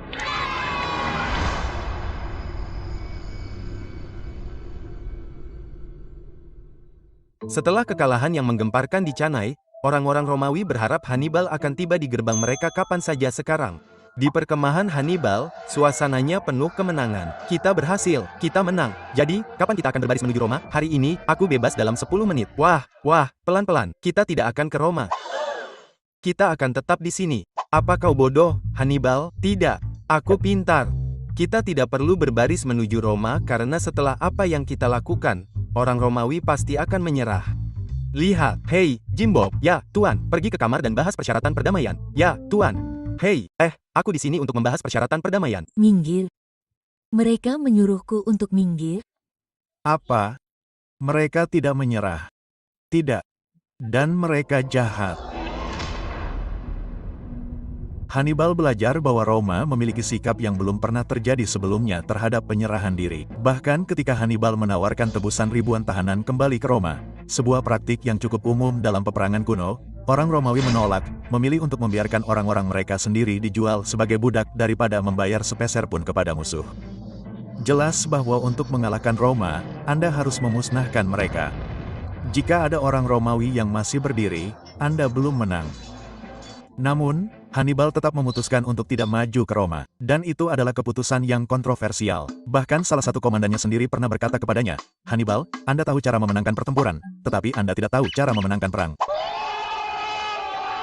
Dari sudut pandang Hannibal, mungkin ia tahu pasukannya dirancang untuk bertahan hidup di belakang garis musuh dan menimbulkan kekacauan. Pasukannya mungkin tidak diperlengkapi dengan baik untuk melakukan pengepungan yang berisiko terhadap salah satu kota yang paling dibentengi di bumi. Ditambah lagi, dengan banyaknya kota di selatan yang membelot ke pihaknya setelah Canai, Hannibal mungkin mengira segalanya berjalan cukup baik. Sebagaimana adanya, kita akan tetap pada jalurnya. Oke, jadi orang Romawi tidak menyerah setelah 3 kekalahan besar. Namun, tentu saja mereka akan menyerah setelah 4 kekalahan. Namun, sayangnya bagi Hannibal, setelah Canai, orang Romawi benar-benar belajar dari kesalahan mereka. Nah, apakah Anda mau melihatnya? Ingatkan aku, siapa yang bilang Hannibal terlalu berbahaya untuk dilawan? Kau. Dan siapa yang bilang kita tidak boleh melawannya secara langsung? Kau. Dan siapa yang mencoba melawannya secara langsung? Kita. Dan apa yang terjadi? Kita kehilangan 20% dari pasukan kita yang berusia militer. Itu benar. Jadi, katakan padaku, saat Hannibal mendekat, apa yang kita lakukan? Kita lari. Aku jenius. Tepuk tangan untukku. Setelah itu, bisakah aku, Fabius Maximus, menjadi pemimpin tidak resmi Roma?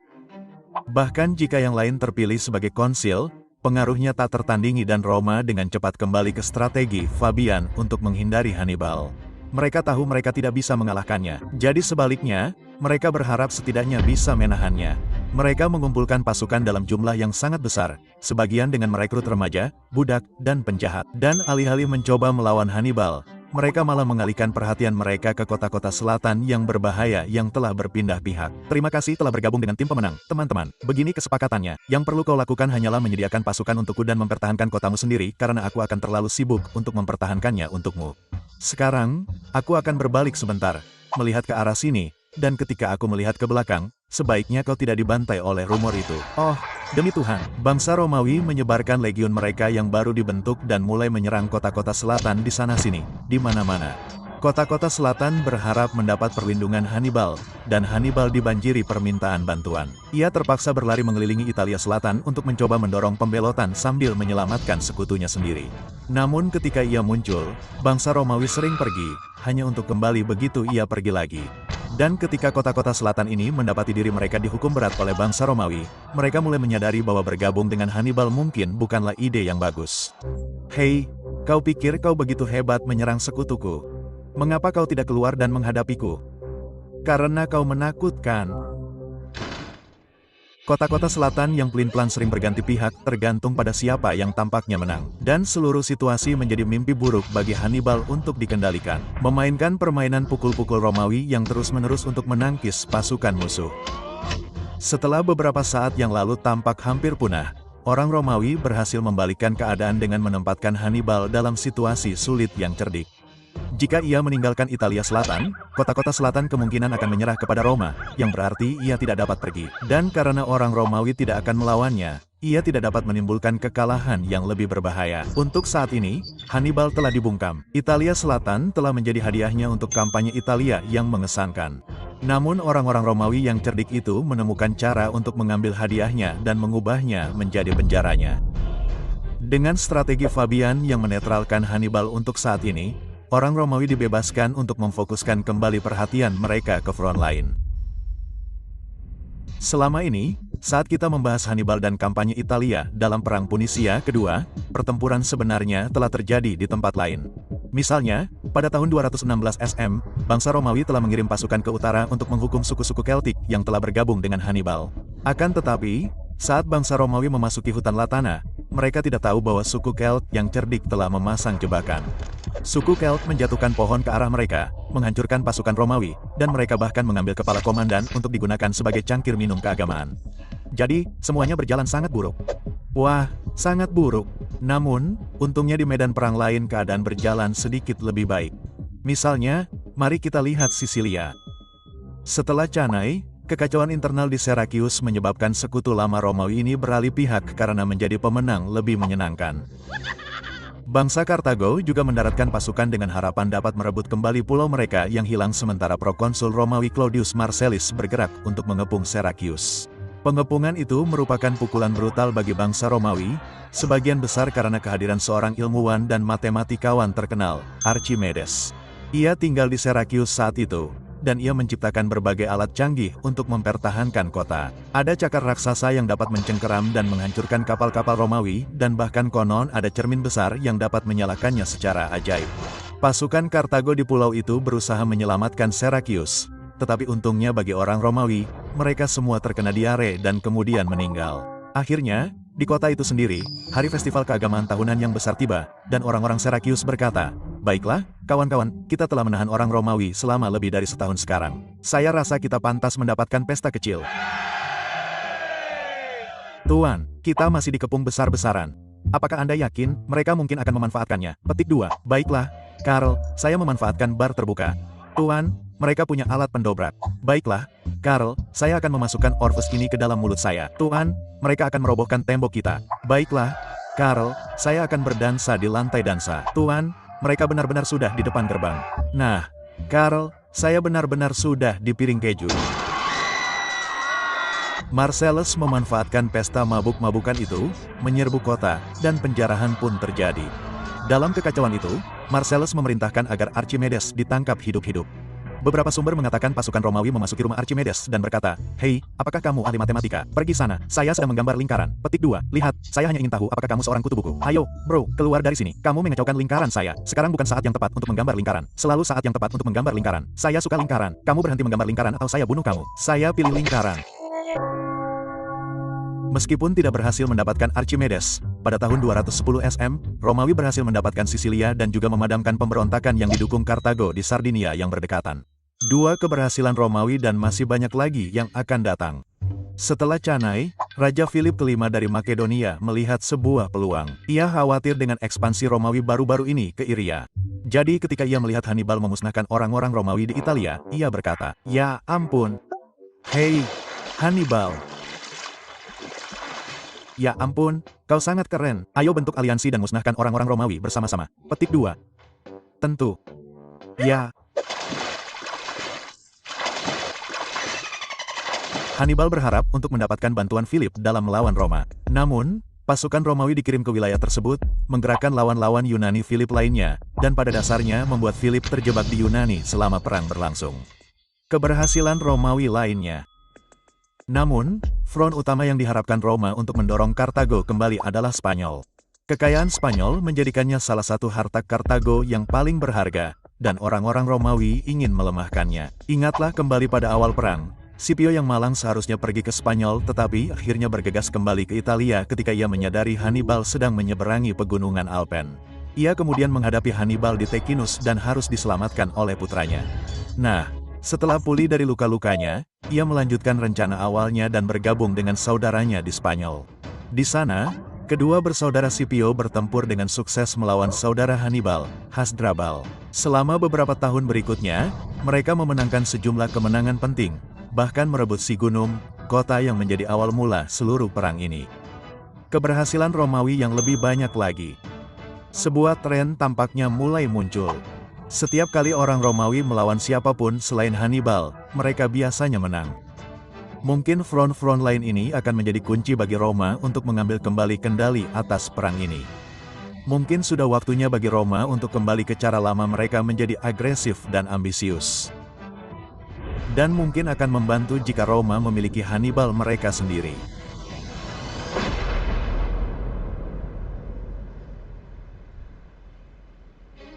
Scipio yang lebih muda adalah putra Publius Scipio, yang saat ini bertempur di Spanyol. Hal ini membuatnya menjadi anggota salah satu keluarga paling bergengsi di Roma. Tidak banyak yang diketahui tentang masa kecilnya. Meskipun ada satu cerita tentang bagaimana ia menjadi panas dan dekat dengan seorang wanita muda, hanya untuk kemudian ayahnya menerobos masuk dan menyeretnya keluar hanya dengan mengenakan jubah. Kisah ini ditulis oleh seorang penyair Romawi untuk membuat Scipio terlihat buruk, tetapi menurut standar modern, kisah ini malah membuatnya terlihat sangat keren. Dugaan saya, jika Roma memiliki tim sepak bola sekolah menengah, Scipio akan menjadi gelandang.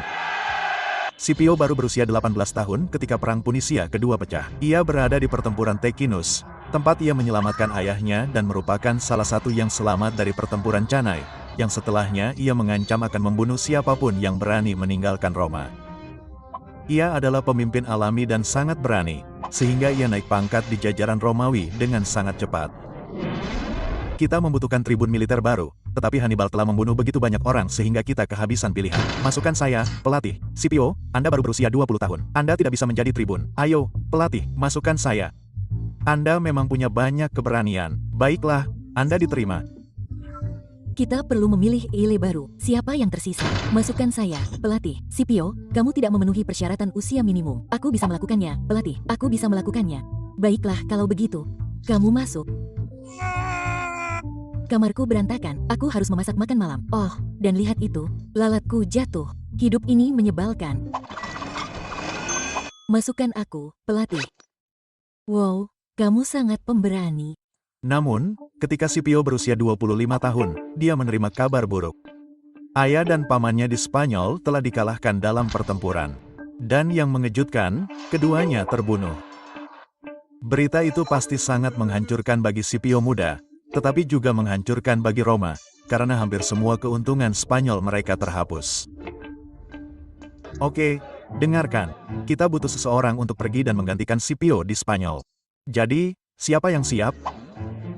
Ayo, siapa yang akan pergi? Fabius. Spanyol tampaknya tidak dapat dimenangkan. Tidak ada kejayaan yang bisa didapat di sana. Ya, kejayaan ada di sini. Mempertahankan tanah air dari Hannibal. Baiklah, seseorang harus pergi. Saya berkata, baiklah, seseorang harus pergi. Masukkan saya. Scipio ingin sekali menjadi orang yang menggantikan ayah dan pamannya di Spanyol. Akan tetapi, ada kekhawatiran di antara para senator yang lebih tua. Anda baru berusia 26 tahun. Anda tidak dapat memimpin operasi militer. Itu pendapat yang bagus. Dan Anda berusia 71 tahun. Anda tidak dapat berdiri tanpa sedikit air seni menetes di kaki Anda. Itu pendapat yang bagus. Benar sekali. Scipio tidak memenuhi persyaratan umum untuk posisi itu. Akan tetapi, sebagai satu-satunya orang yang bersedia pergi, pemuda tampan Romawi yang seksi ini dengan suara bulat terpilih sebagai prokonsul dan dikirim untuk memimpin pasukan Romawi di Spanyol. Ia berharap dapat melaksanakan operasi militer yang sama mengesankannya dengan operasi Hannibal di Italia. Bahkan, Scipio cukup mengagumi jenderal bermata satu itu. Scipio, ada poster Hannibal di kamar Anda. Ya, tetapi dia musuh. Saya akan membocorkan sebuah rahasia. Billy, tahukah Anda bagaimana kita akan memenangkan perang ini? Dengan berbaris langsung ke arah musuh. Tidak, itu cara lama. Kita harus lebih sedikit bersikap seperti orang Romawi dan sedikit lebih seperti Hannibal. Hei, ngomong-ngomong, jangan masuk begitu saja ke kamarku. Itu pelanggaran privasiku. Privasi, katamu. Nah, Scipio, jika kau menginginkan privasi, maka kau... Hannibal berisi sepotong daging Romawi muda yang panas yang dikirim untuk memimpin pasukan Romawi di Spanyol. Scipio karismatik, sangat percaya diri, berani, dan mungkin yang terpenting dari semuanya, ia berpikir berbeda dari jenderal Romawi lainnya. Jadi, Skippy, apa rencananya? Jangan panggil aku seperti itu. Kita orang Romawi, jadi sama seperti biasa, bukan? Kita berbaris lurus ke arah musuh, bukan? Pahami ini, Billy. Tidak, kita tidak melakukannya. Scipio adalah pemikir yang benar-benar di luar kotak. Ada 3 pasukan Kartago utama di Spanyol. 2 dipimpin oleh saudara-saudara Hannibal, Hasdrubal dan Maga, dan 1 lagi dipimpin oleh Hasdrubal Gish. Kebanyakan jenderal Romawi mungkin melihat pasukan ini dan berkata, saya harus, Anda tahu, berbaris langsung ke arah mereka dan menghajar mereka dan sebagainya. Namun, tidak dengan Scipio. Pada saat banyak orang percaya bahwa memenangkan pertempuran berarti memenangkan peperangan, salah satu kekuatan terbesar Scipio adalah kemampuan untuk melihat strategi menyeluruh di balik tindakannya. Ia tahu bahwa Spanyol adalah tempat terdekat yang dimiliki Hannibal sebagai basis dukungan. Dengan sumber daya dan tenaga kerja yang besar, Hannibal mungkin berharap mendapatkan pasokan dan bala bantuan dari sana. Basis dukungan Spanyol adalah kota Kartago baru, kota yang paling dibentengi di semenanjung itu, yang posisinya sempurna untuk berkomunikasi dan menerima pasokan dari Afrika. Jadi, jika Scipio berhasil merebut Kartago baru, ia dapat merebut Spanyol. Dan jika ia merebut Spanyol, mungkin Hannibal akan jatuh. Bagi Scipio, Spanyol bukan sekadar pertunjukan sampingan, itu adalah pertunjukan utama. Dan semuanya bergantung pada Kartago baru. Namun, serangan mendadak ke ibu kota Kartago di Spanyol. Itu adalah ide yang konyol. Bahkan jika Anda melakukan pawai paksa selama 7 hari melewati pasukan Kartago ke Kartago baru, begitu Anda sampai di sana, Anda hanya punya waktu beberapa minggu untuk merebut kota itu sebelum Kartago datang untuk menghajar Anda. Pengepungan kota-kota yang dibentengi biasanya memakan waktu berbulan-bulan, bahkan bertahun-tahun. Jadi, Scipio, bagaimana Anda akan melakukan ini? Pertama-tama, untuk memastikan rencana kejutan itu tetap tersembunyi, Scipio merahasiakannya sepenuhnya, bahkan dari anak buahnya sendiri. Kemana kita akan pergi, Skippy? Aku tidak akan memberitahumu. Apakah itu Disneyland? Aku tidak akan memberitahumu. Kurasa itu berarti kita akan pergi ke Disneyland. Kerahasiaan ini membuat Kartago tidak dapat memperkuat kota terlebih dahulu. Akibatnya, Kartago baru ditinggalkan dengan garnisun karena Kartago percaya bahwa kota itu secara alami tidak dapat ditembus. Kota itu dikelilingi oleh laguna di 3 sisinya dan hanya dapat diakses melalui isma yang sempit. Apa itu isma? Mungkin bacalah buku. Baiklah, Scipio, kamu berhasil sampai di Kartago baru. Sekarang, pasukan Kartago lainnya hanya berjarak 10 hari perjalanan untuk datang dan menghajarmu. Apa yang kamu pikirkan? Nah, Scipio telah mempelajari sesuatu yang penting. Setiap sore, air pasang membuat laguna di sekitar Kartago baru cukup dangkal untuk diseberangi. Jadi, dia memerintahkan serangan pengalihan besar-besaran ke gerbang kota utama, mengalihkan perhatian para pembela kota. Kemudian, pasukan penyusup kecil melintasi laguna, memanjat tembok utara yang tidak dijaga, dan memasuki kota. Mereka menyergap para penjaga dan membuka gerbang kota untuk sisa pasukan Scipio. Dan begitu saja, Kartago baru telah jatuh. Dalam 1 hari, Scipio telah merebut ibu kota Kartago di Spanyol. Dan dia membuatnya tampak mudah. Dengan itu, dia menyita banyak perlengkapan perang Kartago. Beberapa tambang perak di dekat kota, dan berbagai suku Iberia yang kuat bahkan bergabung dengannya. Dan sekarang dia berada dalam posisi yang bagus untuk menghadapi pasukan Kartago lainnya di Spanyol. Wow, Skippy, kamu luar biasa. Jangan panggil aku seperti itu. Bagaimana kamu tahu laguna itu akan menjadi dangkal? Itu hampir seperti kamu berbicara kepada para dewa. Tidak, kataku padanya. Semua petani lokal tahu tentang ya, itu dia. Aku berbicara kepada para dewa. Wow. Wow. Scipio tidak memiliki masalah membiarkan anak buahnya berpikir bahwa dia mendapat ilham ilahi. Penulis Romawi juga memberitahu kita tentang sifat-sifat Scipio yang lain. Dia tampaknya cukup penyayang dalam kemenangan dan sering melindungi penduduk kota-kota yang direbut. Spencer, apa yang kamu lakukan? Ya, aku baru saja akan membunuh keluarga ini. Hei, Spencer yang jahat. Tidak, bisakah aku setidaknya membunuh ayahnya? Tidak, bagaimana dengan tidak? Oh, kamu jahat, parah. Jenderal Kartago di wilayah itu pasti terkejut dengan hilangnya ibu kota mereka. Sekarang ada Terminator di Spanyol, dan dia akan datang. Pada tahun 208 SM, ia menyerang Hasdrubal, berharap dapat mengalahkannya sebelum pasukan Kartago lainnya dapat datang dan bergabung. Ketika Hasdrubal mendengar Scipio datang, ia berkata, Hasdrubal melakukan hal yang masuk akal dan memanjat bukit besar demi keselamatan. Hei, turunlah ke sini, aku ingin membunuhmu. Peluang yang tipis, Vin Diesel. Ya, ia tidak perlu bersikap kasar. Jadi, apa rencananya, Scipio? Kali ini, kita berbaris lurus ke depan dan menyerangnya. Benar? Benar, Scipio. Billy, tidak. Scipio sekali lagi menunjukkan pendekatan yang sama sekali bukan gaya Romawi dalam bertempur. Ketika alih-alih berbaris lurus ke depan dengan Adam, Scipio malah melakukan pertempuran frontal hanya untuk melakukan serangan mendadak di tanjakan. Bukan hal yang mudah untuk dilakukan, tetapi Scipio telah melatih pasukannya untuk melakukan manuver yang tidak dapat dilakukan oleh pasukan Romawi pada umumnya. Setelah pertempuran, Hasdrubal yang kalah melarikan diri dari Spanyol, berharap dapat bergabung dengan saudaranya Hannibal di Italia. Dan Hannibal sangat membutuhkan bantuan.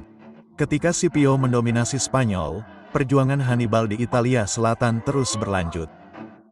Ia yakin bahwa jika ia menerima cukup perbekalan dan bala bantuan, ia dapat membalikkan keadaan dan kembali menghajar Roma. Namun, selama sisa perang, ia akan menderita karena kurangnya dukungan dari Senat Kartago. Setelah Canai, Hannibal mengirim saudaranya Mago ke Kartago, tempat ia terkenal karena menuangkan cincin emas yang diambil dari para ksatria Romawi yang gugur. Ia memberitahu Senat bahwa dengan bala bantuan, Hannibal dapat menyelesaikan tugasnya. Namun, faksi yang berkembang di Senat, mungkin iri dengan pengaruh Hannibal yang semakin besar, menentang pengiriman bantuan apapun. Pada akhirnya, sejumlah besar bala bantuan yang dikumpulkan untuk Hannibal akhirnya dialihkan untuk menghentikan Scipio di Spanyol. Seperti yang diharapkannya, operasi militer Scipio di Spanyol secara aktif merugikan Hannibal di Italia. Akan tetapi, bala bantuan tersebut berarti bahwa ketika Scipio menyerang pasukan Kartago yang tersisa di Spanyol, jumlah mereka kemungkinan besar lebih banyak daripada dirinya. Dengan peluang yang sangat besar untuk menang, dibutuhkan keterampilan yang serius untuk memenangkan pertempuran ini. Kali ini, kita akan langsung menyerang mereka, bukan? Tidak, Billy. Pertempuran Alia sebelumnya sering dianggap sebagai mahakarya Scipio karena penuh dengan tipu daya dan tipu daya. Pertama, kedua belah pihak menghabiskan beberapa hari untuk membentuk formasi dan berhadapan tanpa benar-benar bertempur. Setiap hari, Scipio menempatkan legiun Romawi terkuatnya di tengah dengan sekutu Iberia yang lebih lemah di kedua sisi. Melihat ini, orang-orang Kartago berkata, "Orang ini bodoh, kita telah melihat rencananya. Pasukan terkuatnya akan berada di tengah. Jadi, mari kita susun semua rencana pertempuran kita berdasarkan informasi ini. Aku yakin dia tidak akan mengubah apapun di menit-menit terakhir." Petik 2. Kemudian, ketika hari pertempuran tiba, Scipio membangunkan orang-orang Kartago dengan serangan pagi-pagi sekali, menyebabkan mereka bergegas keluar dari perkemahan tanpa sarapan. Ketika pasukan Kartago berbaris dengan pasukan terkuat mereka di tengah untuk menghadapi Scipios, mereka terkejut saat mengetahui bahwa Scipio telah sepenuhnya membalikkan perintahnya. Pasukan Kartago yang lebih lemah kini mendapati pasukan terkuat Scipio sedang menyerang mereka. Kemudian, dalam manuver yang sangat mengesankan, sayap pasukan Romawi yang terlatih bahkan membentang selama pendekatan mereka, menyerang pasukan Kartago dari samping. Pasukan Kartago yang berada di tengah bisa saja berbalik untuk membantu, tetapi Scipio telah memerintahkan pasukannya untuk mendekat dengan sangat lambat sehingga pasukan Kartago yang berada di tengah tidak dapat berbuat apa-apa selain hanya berdiri dan menunggu. Dengan cara ini, Scipio yang kalah jumlah telah dengan cerdik mengendalikan keadaan sehingga sebagian besar pasukan Kartago yang terkuat bahkan tidak dapat bertempur selama pertempuran. Ia telah sepenuhnya menyingkirkan mereka dari pertempuran. Scipio yang luar biasa telah menimbulkan kekalahan monumental pada pasukan musuh yang jauh lebih besar dan pertempuran Alipa adalah paku terakhir di peti mati bagi Spanyol Kartago. Namun lebih banyak suku terus berpihak pada Romawi dan pasukan Kartago yang tersisa mundur ke pantai dan akhirnya melarikan diri dari semenanjung. Dan lihatlah itu. Hanya dalam beberapa tahun, Scipio muda yang luar biasa telah membuat Spanyol benar-benar merah. Orang-orang Kartago pasti tercengang. Kampanye militernya di Spanyol hampir sama mengesankannya dengan kampanye Hannibal di Italia. Bahkan, coba lihat apakah ada yang terdengar familiar. Di Spanyol, Scipio memanfaatkan lingkungan medan perang untuk keuntungannya. Ia melakukan penyergapan dengan pasukan yang bersembunyi. Ia memperlakukan penduduk suku setempat dengan baik, sehingga mendapatkan persahabatan mereka. Ia bahkan pernah memaksa musuhnya untuk keluar dan melawannya tanpa sarapan. Setiap taktik ini mungkin dipinjam dari seorang jenderal bermata satu. Dalam semua pertempuran yang dilakukan Scipio melawan Hannibal, tampaknya ia mencatat, "Hei, Scipio. Apa? Berhentilah mencuri taktikku. Aku 700 mil jauhnya. Aku tidak dapat mendengarmu." Apa yang kau katakan? Apa? Lebih baik lagi, pencapaian Scipio dalam merebut kota yang dibentengi dengan baik, ditambah pemahamannya tentang strategi keseluruhan telah membuat beberapa sejarawan berpendapat bahwa ia tidak sebaik Hannibal. Scipio mungkin sebenarnya lebih baik. Pemuda ini, yang diragukan banyak orang di Roma, baru saja menutup kedua telapak tangannya, benar, flip up. Beberapa tahun yang lalu, Roma tampak tidak memiliki peluang untuk bertahan hidup dalam perang ini. Namun sekarang momentum perang berubah dengan sangat cepat. Dan bagi Hannibal di Italia, keadaan terus memburuk. Bahkan sebelum Scipio pergi ke Spanyol, orang Romawi telah mengepung Capua, kota terbesar Hannibal di Italia, dengan sangat berbahaya. Dan untuk menyelamatkannya, Hannibal perlu mengambil tindakan drastis. Cepat. Bung, semuanya berantakan. Baiklah, aku akan melakukannya. Melakukan apa? Ya, kau telah meyakinkanku. Aku akan berbaris menuju Roma. Hannibal, percakapan itu terjadi 5 tahun yang lalu. Sudah terlambat, tidak ada yang mencoba meyakinkanmu untuk berbaris menuju Roma. Sudah. Ku bilang aku akan melakukannya. Berhentilah mengomel. Hannibal akhirnya berbaris menuju Roma, berharap itu akan menjauhkan orang Romawi dari Capua. Bangsa Romawi melihat Hannibal mendekati kota mereka, dan mereka menjadi sangat ketakutan. Hannibal dikatakan telah mendekati tembok kota, memeriksa pertahanan sementara orang-orang Romawi di dalam gemetar dalam toga mereka. Namun, Hannibal mungkin tahu dia tidak memiliki kesempatan untuk merebut kota itu. Semuanya menjadi samar dan Hannibal segera pergi. Bangsa Romawi terkenal dengan ungkapan, Hannibal ada di gerbang untuk menggambarkan momen krisis atau keputusasaan yang parah. Namun demi keakuratan, Ungkapan itu mungkin seharusnya Hannibal ada di gerbang. Namun jangan khawatir, itu hanya samar untuk mengalihkan perhatian orang Romawi dari Capua dan itu bahkan tidak berhasil karena orang Romawi tetap tinggal di Capua dan orang-orang Capua salah paham dan mengira Hannibal telah meninggalkan mereka. Jadi mereka menyerahkan kota itu. Namun tampaknya itu tidak begitu menarik. Meskipun meraih beberapa keberhasilan, termasuk penyergapan pada tahun 208 SM, di mana Hannibal berhasil membunuh kedua konsil sekaligus. Hannibal perlahan tapi pasti kehilangan cengkeramannya di Italia Selatan. Bahkan Hasdrubal, yang melarikan diri dari Spanyol untuk bergabung dengan Hannibal, tidak pernah mencapai saudaranya. Ia melakukan penyeberangan dramatisnya sendiri di pegunungan Alpen, sama seperti yang dilakukan Hannibal. Namun tidak seperti Hannibal. Begitu Hasdrubal tiba di Italia, ia langsung dilumatkan. Bangsa Romawi kemudian mengambil kepalanya dan melemparkannya ke balik tembok ke perkemahan saudaranya. Hannibal menjadi sangat terisolasi. Setelah penaklukannya yang mengesankan atas Spanyol, Scipio kembali ke Roma sebagai pahlawan. Dan ketika pemilihan konsil tahun depan tiba, meskipun tidak memenuhi persyaratan umum, Scipio menang telak. Namun pertanyaannya sekarang adalah, apa yang akan ia lakukan selanjutnya? Baiklah, apa rencanamu, Scipio? Kau akan melawan Hannibal sekarang, kan? Dengarkan ini, Fabius. Tidak. Rencana Scipio tetap sama seperti sebelumnya. Jangan serang monster itu secara langsung. Serang basis dukungannya, yang kebetulan adalah Kartago sendiri. Itu benar, Scipio akan menyerbu Afrika.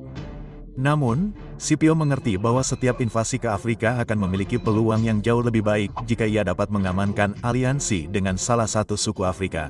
Sepanjang perang, kavaleri Numidia Kartago yang jauh lebih unggul, yang berasal dari bagian Afrika ini, telah memainkan peran penting dalam memenangkan pertempuran. Numidia terbagi antara dua raja yang bersaing. Di timur, Raja Sipfex bersimpati kepada Roma selama sebagian besar perang. Jadi, pada suatu saat, Scipio mengunjungi Sipfex untuk meratifikasi sebuah perjanjian. Namun, kebetulan saja Jenderal Kartago Hasdrubal Gizo, yang pernah diperangi Scipio di Spanyol, juga tiba pada waktu yang sama. Jadi, Sipfex mengundang Scipio dan Gizo untuk makan. Kedua pria itu berjuang untuk aliansi Sipfex. Dan menurut catatan Romawi, Scipio benar-benar menawan. Ayolah, Sipfex, tetaplah bersama kami, orang Romawi. Kami akan membuat patung telanjangmu. Sangat menggoda. Jika kau bergabung dengan pihak kami, Sipyax, kami akan memberimu diskon 2% untuk buah ara. Kau suka buah ara, bukan? Tidak juga. Hei, Sipfex, lihat ini. Wow. Hei, Sipfex, lihat ini. Apakah dia baru saja buang air besar? Kurasa begitu. Nah, Scipio, kau jelas pria paling menawan di Mediterania. Aliansiku adalah Chiax. Aku akan membiarkanmu menikahi putriku yang sangat seksi. Putrimu, Humina. Karena tidak mampu menandingi libido Sipfex, Scipio malah menghubungi saingan Sipfex, Raja Numidian lainnya, Masinissa, yang merupakan sekutu lama Kartago. Scipio berkata kepada Masinissa, jika kau bergabung dengan orang Romawi, aku akan membantumu mengalahkan Sipfex dan menjadi Raja Numidian terhebat. Jadi, Masana sekarang berada di tim Roma. Kerja bagus, Skippy. Dengan aliansi Numidia yang kokoh, Scipio bersiap untuk invasinya ke Afrika. Ia mengumpulkan pasukan sukarelawan yang mencakup banyak orang yang selamat dari Canai dan ia pun berlayar. Nah, Terry, ada berita dari Italia. Apakah Hannibal sudah memenangkan perang? Siapa sebenarnya? Ini Skippy. Ya Tuhan. Pendaratan Romawi mengirimkan pesan yang jelas kepada orang Kartago. Kalian tidak boleh menyerang kami. Tidak. Kami menyerang kalian. Untuk pertama kalinya dalam perang, tanah air Kartago terancam. Dan orang Kartago harus mengalahkan Scipio dengan segala cara. Mereka mengumpulkan pasukan besar yang dipimpin oleh Hasdrubal Gisco dengan sekutu Numidia yang dipimpin oleh Sipfex dan mereka memerintahkan mereka untuk menyingkirkan Scipio dari benua mereka. Sumber mengatakan pada titik ini Scipio kalah jumlah. Scipio, pasukan itu sangat besar. Tidak mungkin kita bisa mengalahkan semua orang ini. Bagaimana kita akan mengalahkan semua orang ini? Dengan penuh semangat dan sambil menjaga kontak mata. Seperti biasa, Scipio punya rencana untuk menghadapi pasukan musuh yang lebih besar. Kebetulan Sipfex menawarkan diri untuk mencoba menengahi perdamaian antara Romawi dan Kartago. Dan Scipio mencium adanya peluang. Dia mengirim utusan Romawi ke perkemahan Sipax. Dan ketika mereka sampai di sana, Cipax berkata, "Hai teman-teman, selamat datang di perkemahan musuh." Tepat sebelum kita memulai negosiasi, ada demonstrasi keselamatan kecil. Seperti yang kalian lihat, gubuk-gubuk kita terbuat dari rumput dan alang-alang. Sangat mudah terbakar. Jika ada percikan api sedikit saja, seluruh tempat ini akan menjadi kobaran api yang mengamuk, dan semua anak buahku akan terbakar hidup-hidup. Sangat menarik. Pasukan Romawi kemudian melaporkan kembali kepada Scipio tentang perkemahan Numidia, konstruksinya, dan yang terpenting, sifatnya yang mudah terbakar. Kemudian pada malam berikutnya, saat matahari terbenam di atas dataran Afrika yang indah, dan orang-orang Kartago merasa nyaman di tempat tidur mereka, mereka mulai bermimpi tentang buah ara Kartago dan pengorbanan anak-anak. Selamat malam, orang-orang Kartago. Selamat malam, Cipfex dan Gisco. Selamat malam, Scipio. Di malam hari, sosok-sosok Romawi yang samar-samar mendekati perkemahan Numidia. Saat orang-orang Numidia berbaring di tempat tidur mereka, Scipio melaksanakan rencananya. Perkemahan itu terbakar bersama gubuk-gubuk kayu yang mudah terbakar. Api menyebar sangat cepat. Orang-orang terbakar di tempat tidur mereka. Mereka yang terbangun dalam kepanikan, percaya bahwa kebakaran itu adalah semacam kecelakaan yang mengerikan, bergegas ke pintu keluar tanpa senjata dan baju zirah mereka. Mereka yang melihat api dari perkemahan Kartago juga bergegas keluar tanpa senjata. Dan ketika mereka sampai di sana, di sanalah dia berada. Scipio, orang-orang Romawi, dan baja mereka.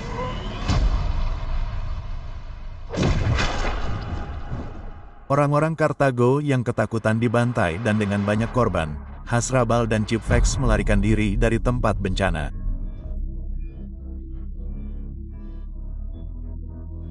Scipio mengikuti keberhasilan luar biasa ini dengan kemenangan lain melawan pasangan itu di pertempuran dataran besar. Setelah itu, Masanisa mengejar saingannya Cipfex ke kerajaannya di mana Cipfex ditangkap. Masanisa sekarang menjadi raja Numidian yang paling berkuasa. Dia memasuki ibu kota Cipfex.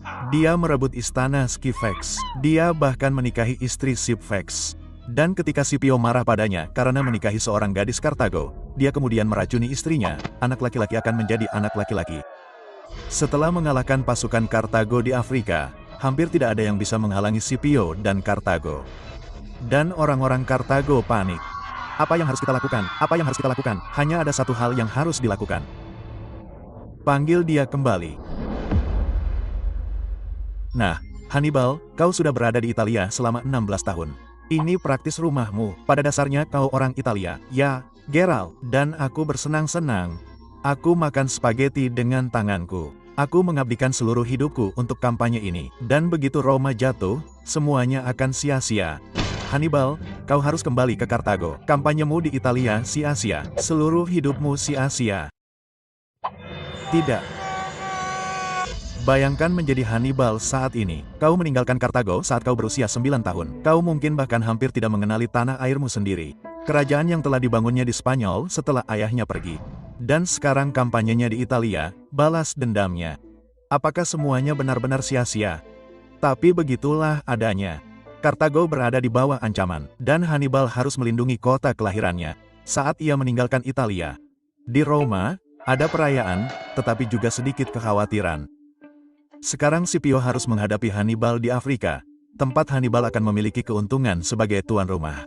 Sementara Hannibal dalam perjalanan, orang-orang Kartago mengulur waktu dan mendekati Scipio untuk pembicaraan damai. Hei, lihat, kami tidak pernah bermaksud memulai perang besar-besaran selama 2 dekade. Tetapi Anda melakukannya. Tidak, itu Hannibal. Dia yang harus disalahkan atas semua ini. Baiklah kalau begitu, tanda tangani perjanjian damai ini. Oke. Biar saya tanda tangani di sana. Dia di sini, ya.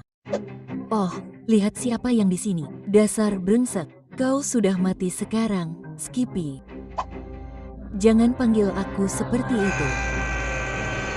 Setelah Kartago mengusulkan perdamaian hanya untuk kemudian mengingkarinya, Scipio yang biasanya penyayang menjadi marah.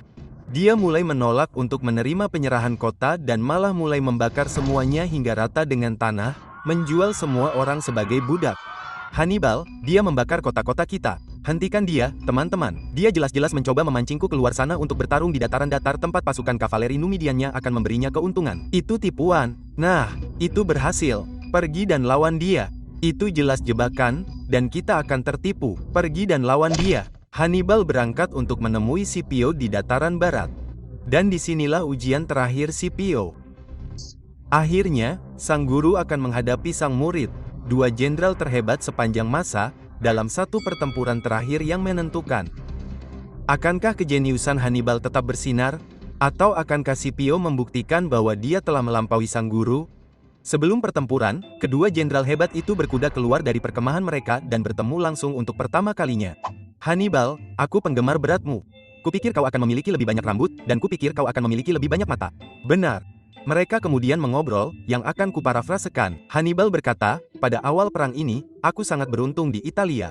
Tapi lihatlah aku sekarang, seorang lelaki tua yang menyedihkan, yang seperti lelaki tua menyedihkan lainnya, gagal menaklukkan Roma. Nasibmu bisa berubah dengan cepat, Scipio. Kau seharusnya mempertimbangkan untuk merundingkan perdamaian daripada mempertaruhkan segalanya dalam satu pertarungan terakhir melawanku. Sangat fasih. Scipio kemudian menjawab, "Que negociat?" Negosiasi apa? Aku merebut Spanyol. Aku akan membakar kotamu yang menyedihkan itu hingga rata dengan tanah. Apa yang bisa kau tawarkan kepadaku dalam negosiasi? Aku sudah memiliki semuanya. Petik 2. Serius deh, Hannibal, aku penggemar beratnya. Jadi, semuanya sudah beres. Kedua jenderal besar itu akan berhadapan untuk terakhir kalinya dalam pertempuran epik sama. Scipio memberikan pidato sebelum pertempuran kepada pasukannya, yang terdiri dari banyak orang yang selamat dari Cannae, yang mengatakan bahwa mereka tidak hanya akan mendapatkan penebusan, tetapi mereka juga bisa menjadi penguasa dunia. Hannibal mungkin tidak memberitahu pasukannya apapun karena sebagian besar dari mereka bahkan tidak berbicara dalam bahasa yang sama. Saat kedua pasukan berbaris untuk bertempur, sesuatu yang menarik menjadi jelas. Hannibal memiliki lebih banyak pasukan infanteri dan berharap dapat menggunakan mereka untuk melawan pasukan Romawi dengan kekuatan brutal. Namun, Scipio memiliki pasukan kavaleri Numidia yang lincah dan berharap dapat melakukan sesuatu yang lebih baik. Itu adalah pembalikan peran yang total dari pasukan Cannae. Saat pertempuran dimulai, Hannibal melakukan gerakan pertamanya. Ia mengirimkan 80 gajah perangnya untuk menghancurkan dan melemahkan pasukan infanteri Romawi. Scipio memiliki respons yang sempurna. Ia telah mengubah formasinya untuk menciptakan jalur di antara pasukan Romawi. Pasukan ringannya menyingkir pada saat yang tepat, memperlihatkan celah di depan gajah yang menyerbu. Gajah, jika diberi pilihan antara serangan bunuh diri dengan tombak atau melarikan diri dengan aman, mungkin akan memilih melarikan diri. Dan itulah yang terjadi. Beberapa gajah sangat ketakutan dengan suara itu, sehingga mereka bahkan berbalik dan menabrak kembali pasukan kavaleri Kartago, yang kemudian dilawan oleh pasukan kavaleri Romawi. Langkahmu, Hannibal. Hannibal bukanlah orang bodoh. Ia tahu bahwa ia sedang melawan pasukan kavaleri Numidia yang lebih unggul di dataran terbuka.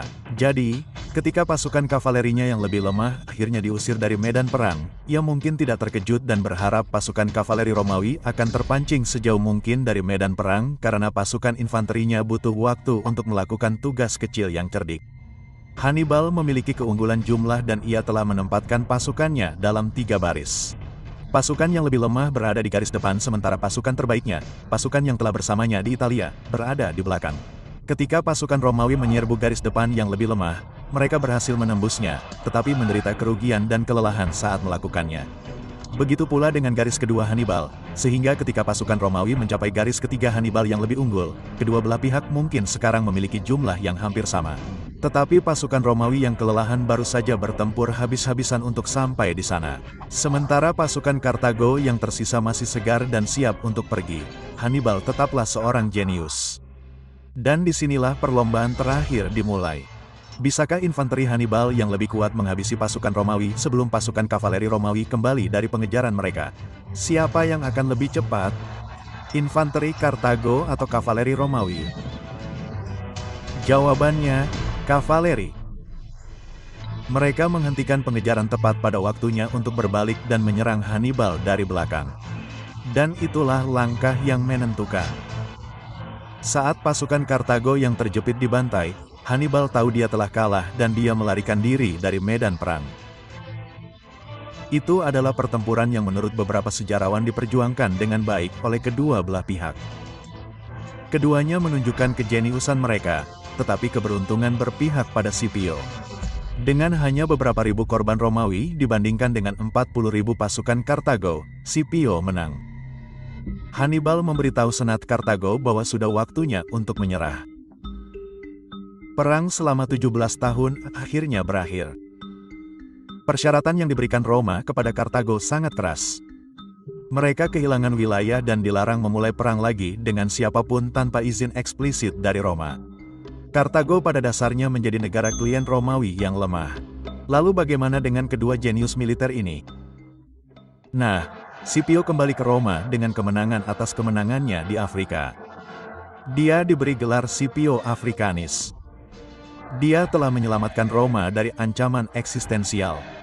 Maka dari itu, ia pun siap mendominasi politik Romawi.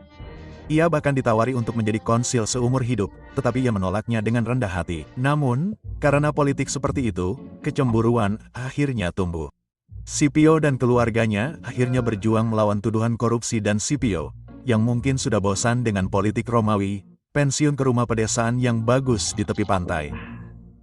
Hannibal juga mengambil peran utama dalam politik Kartago setelah perang.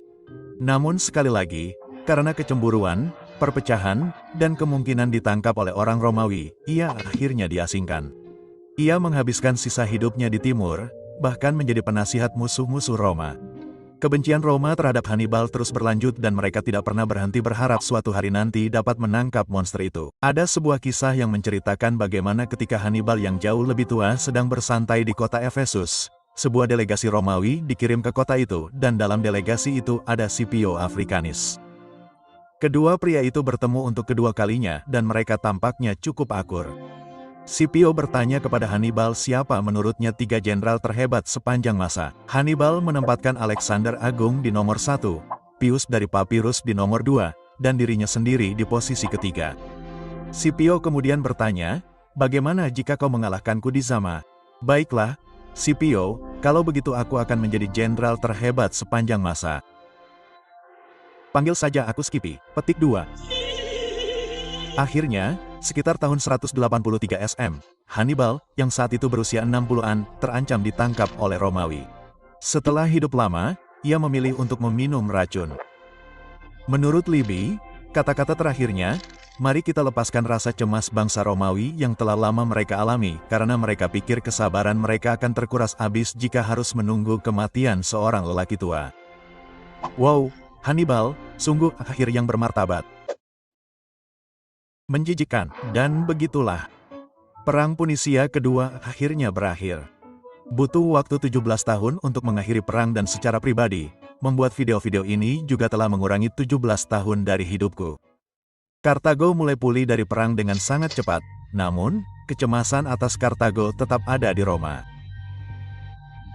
Secara khusus, seorang senator mulai menyerukan perang salib terakhir melawan Kartago, untuk mengakhiri ancaman itu untuk selamanya.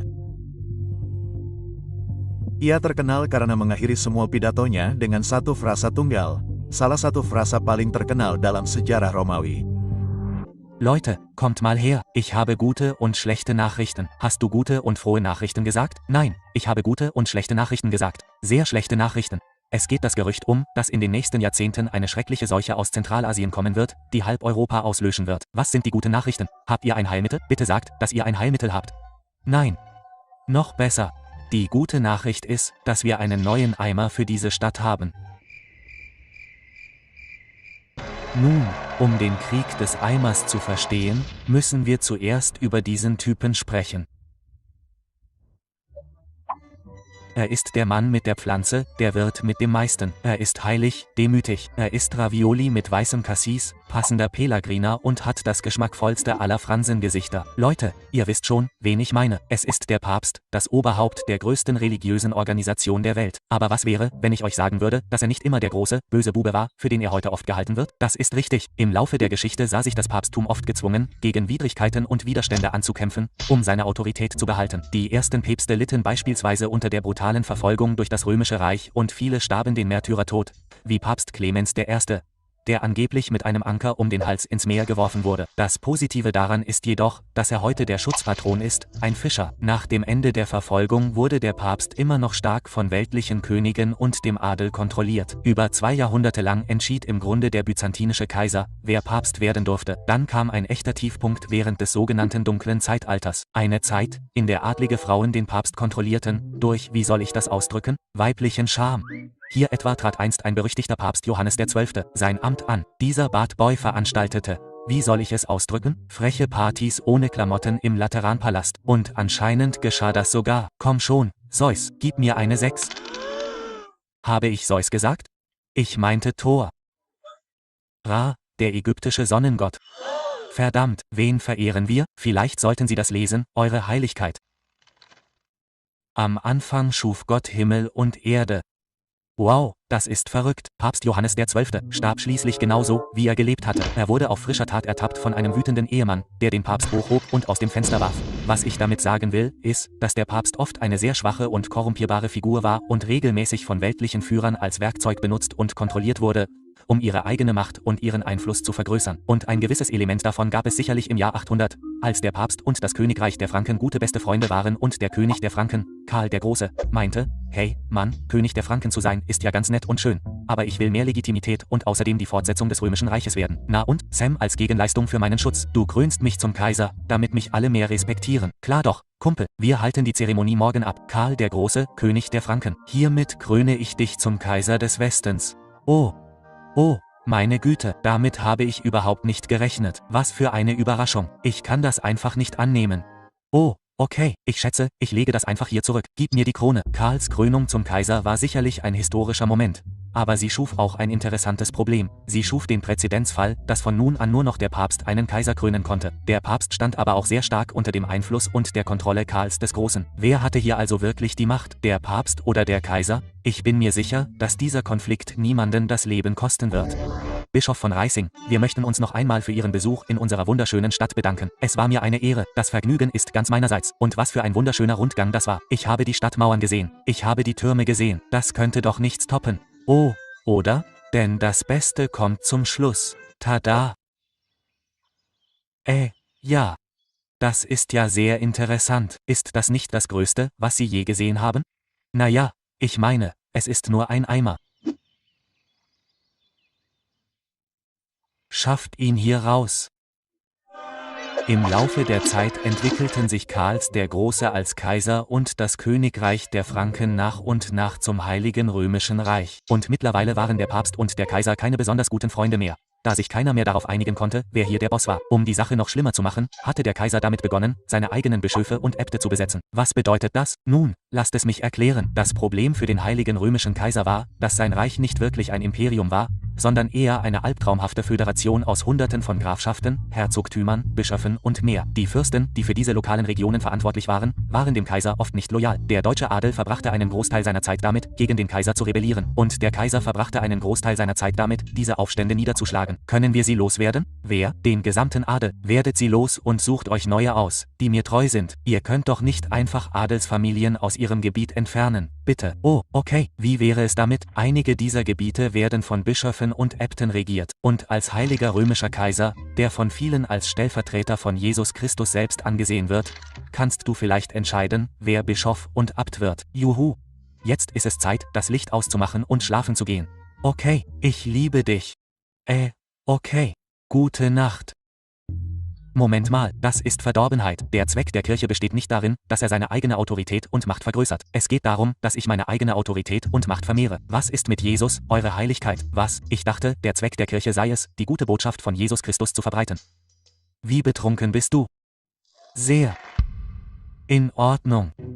Die Ergebnisse für die Wahl des obersten Magistrats lauten: Giovanni Caplami 1%, Spaghetti Jeff 2%. Und der Eimer 1 Billion %. Um das Jahr 1050 kamen eine Reihe von reformistischen Päpsten und sie sagten, es reicht. Sie wollten den Kaiser davon abhalten, die Kirche zu missbrauchen und seine eigenen Kirchenbeamten einzusetzen. Wie wollt ihr mich aufhalten, solange ich die Kontrolle darüber habe, wer Papst wird? Erinnert ihr euch an diese kreisförmige Machtteilung? Wenn ihr versucht, mich aufzuhalten, werde ich mich euch einfach widersetzen und jemand anderen wählen. Oh nein, ich habe Tuberkulose bekommen. Und einfach so war der Kaiser tot. Sein 6-jähriger Sohn, Heinrich IV., übernahm. Und wie wir alle wissen, bieten Kinderkaiser gleiche Chancen. Die Kirche hatte die Möglichkeit, die Kontrolle über das Papsttum zurückzugewinnen. Hey Mann, ich hoffe, es macht dir nichts aus. Aber wir ändern die Regeln so, dass nur noch die Kardinäle der Kirche den Papst wählen können und du nichts mehr zu sagen hast. Weißt du, wenn das für dich in Ordnung ist, ich habe mir in die Hose gemacht. Okay, tolles Gespräch. Als die Position des Papstes dann etwas gefestigter war, hielt er eine große Sitzung ab, auf der er eine lange Liste mit all den Reformen und neuen Befugnissen erstellte, die er sich selbst gab. Und da waren auch ein paar ziemlich krasse Sachen dabei. Okay. Erstens habe ich die Macht, Kaiser abzusetzen. Ist das für alle okay? Ja. Mal sehen. Nur ich kann Bischöfe absetzen oder wieder einsetzen. Ja. Alles klar, niemand kann mich verurteilen. Alle Fürsten sollen nur meine Füße küssen. Nur mein Name soll in den Kirchen ausgesprochen werden. Mein Name ist der einzige Name auf der Welt. Okay, ich denke, du bist fertig. Das waren alles ziemlich radikale Befugnisse, die sich der Papst selbst gab. Mit diesen Reformen sagte der Papst im Grunde dem Kaiser: Du hast nicht mehr das Recht, deine eigenen Bischöfe und Äbte zu wählen. Das kann nur ich. Als der Kaiser, mittlerweile ein erwachsener Mann, das hörte, war er sauer. Was? Das ist doch Wahnsinn. Für wen hält sich der eigentlich? Ich bin der Kaiser. Verdammt nochmal. Der kann mir nicht vorschreiben, was ich zu tun und zu tun habe. Ich werde meine eigenen Bischöfe und Äbte einsetzen, wenn ich will, und dieser Rap-Zwerg kann sich zum Teufel scheren. Ich habe mir schon wieder in die Hose gemacht. Der ganze Konflikt eskalierte, als Heinrich IV. Zum Papst ging und sagte: Hey, rate mal, du Trottel, du bist abgesetzt. Oh, warte mal. Ich bin der Papst. Du kannst mich nicht absetzen. Du bist abgesetzt. Oh, warte mal. Ich bin der Kaiser. Du kannst mich nicht absetzen. Du bist abgesetzt. Oh, warte mal. Schließlich nutzten die deutschen Fürsten die Situation aus und wandten sich alle gegen Heinrich. Heinrich musste sich beim Papst entschuldigen und damit war die Sache erledigt. Doch das tat er nicht. Der gesamte Konflikt, der heute als Investiturstreit bekannt ist, sollte noch Jahrhunderte andauern, da Päpste und Kaiser sich einen Machtkampf um die Wahl der kirchlichen Amtsträger durch den Kaiser lieferten. Das Gesamtergebnis dieses Konflikts ist sehr vielschichtig und voller Komplexitäten. Doch im Großen und Ganzen konnte der Papst seine Autorität ausbauen. Gute Neuigkeiten, Eure Heiligkeit. Euer Einfluss nimmt im gesamten zivilisierten Europa zu, mit Ausnahme dieser einen Stadt in Norditalien. Wirklich? Was ist da los? Der Kaiser selbst sah sich in einem noch größeren Chaos und Bürgerkrieg wieder, da die lokalen Fürsten ihre Macht und Unabhängigkeit weiter ausbauten. Dies war vor allem in Norditalien der Fall. Durch die Alpen vom Rest des Heiligen Römischen Reiches getrennt, waren der Einfluss und die Kontrolle des Kaisers über Italien oft fraglich. Im gegenwärtigen Chaos begannen diese italienischen Stadtstaaten, fast völlig unabhängig zu agieren. Ihre faktische Unabhängigkeit wurde weiter gefestigt, als Kaiser Friedrich Barbaroe 1176 kam, um seine Kontrolle wiederherzustellen. Die Städte schlossen ein Bündnis und mit der Unterstützung des Papstes schickten sie den Kaiser zurück nach Deutschland. Hurra, riefen die italienischen Stadtstaaten. Wir haben es geschafft. Wir sind die besten Freunde. Und dann begannen sie sofort, sich gegenseitig anzugreifen. Warum?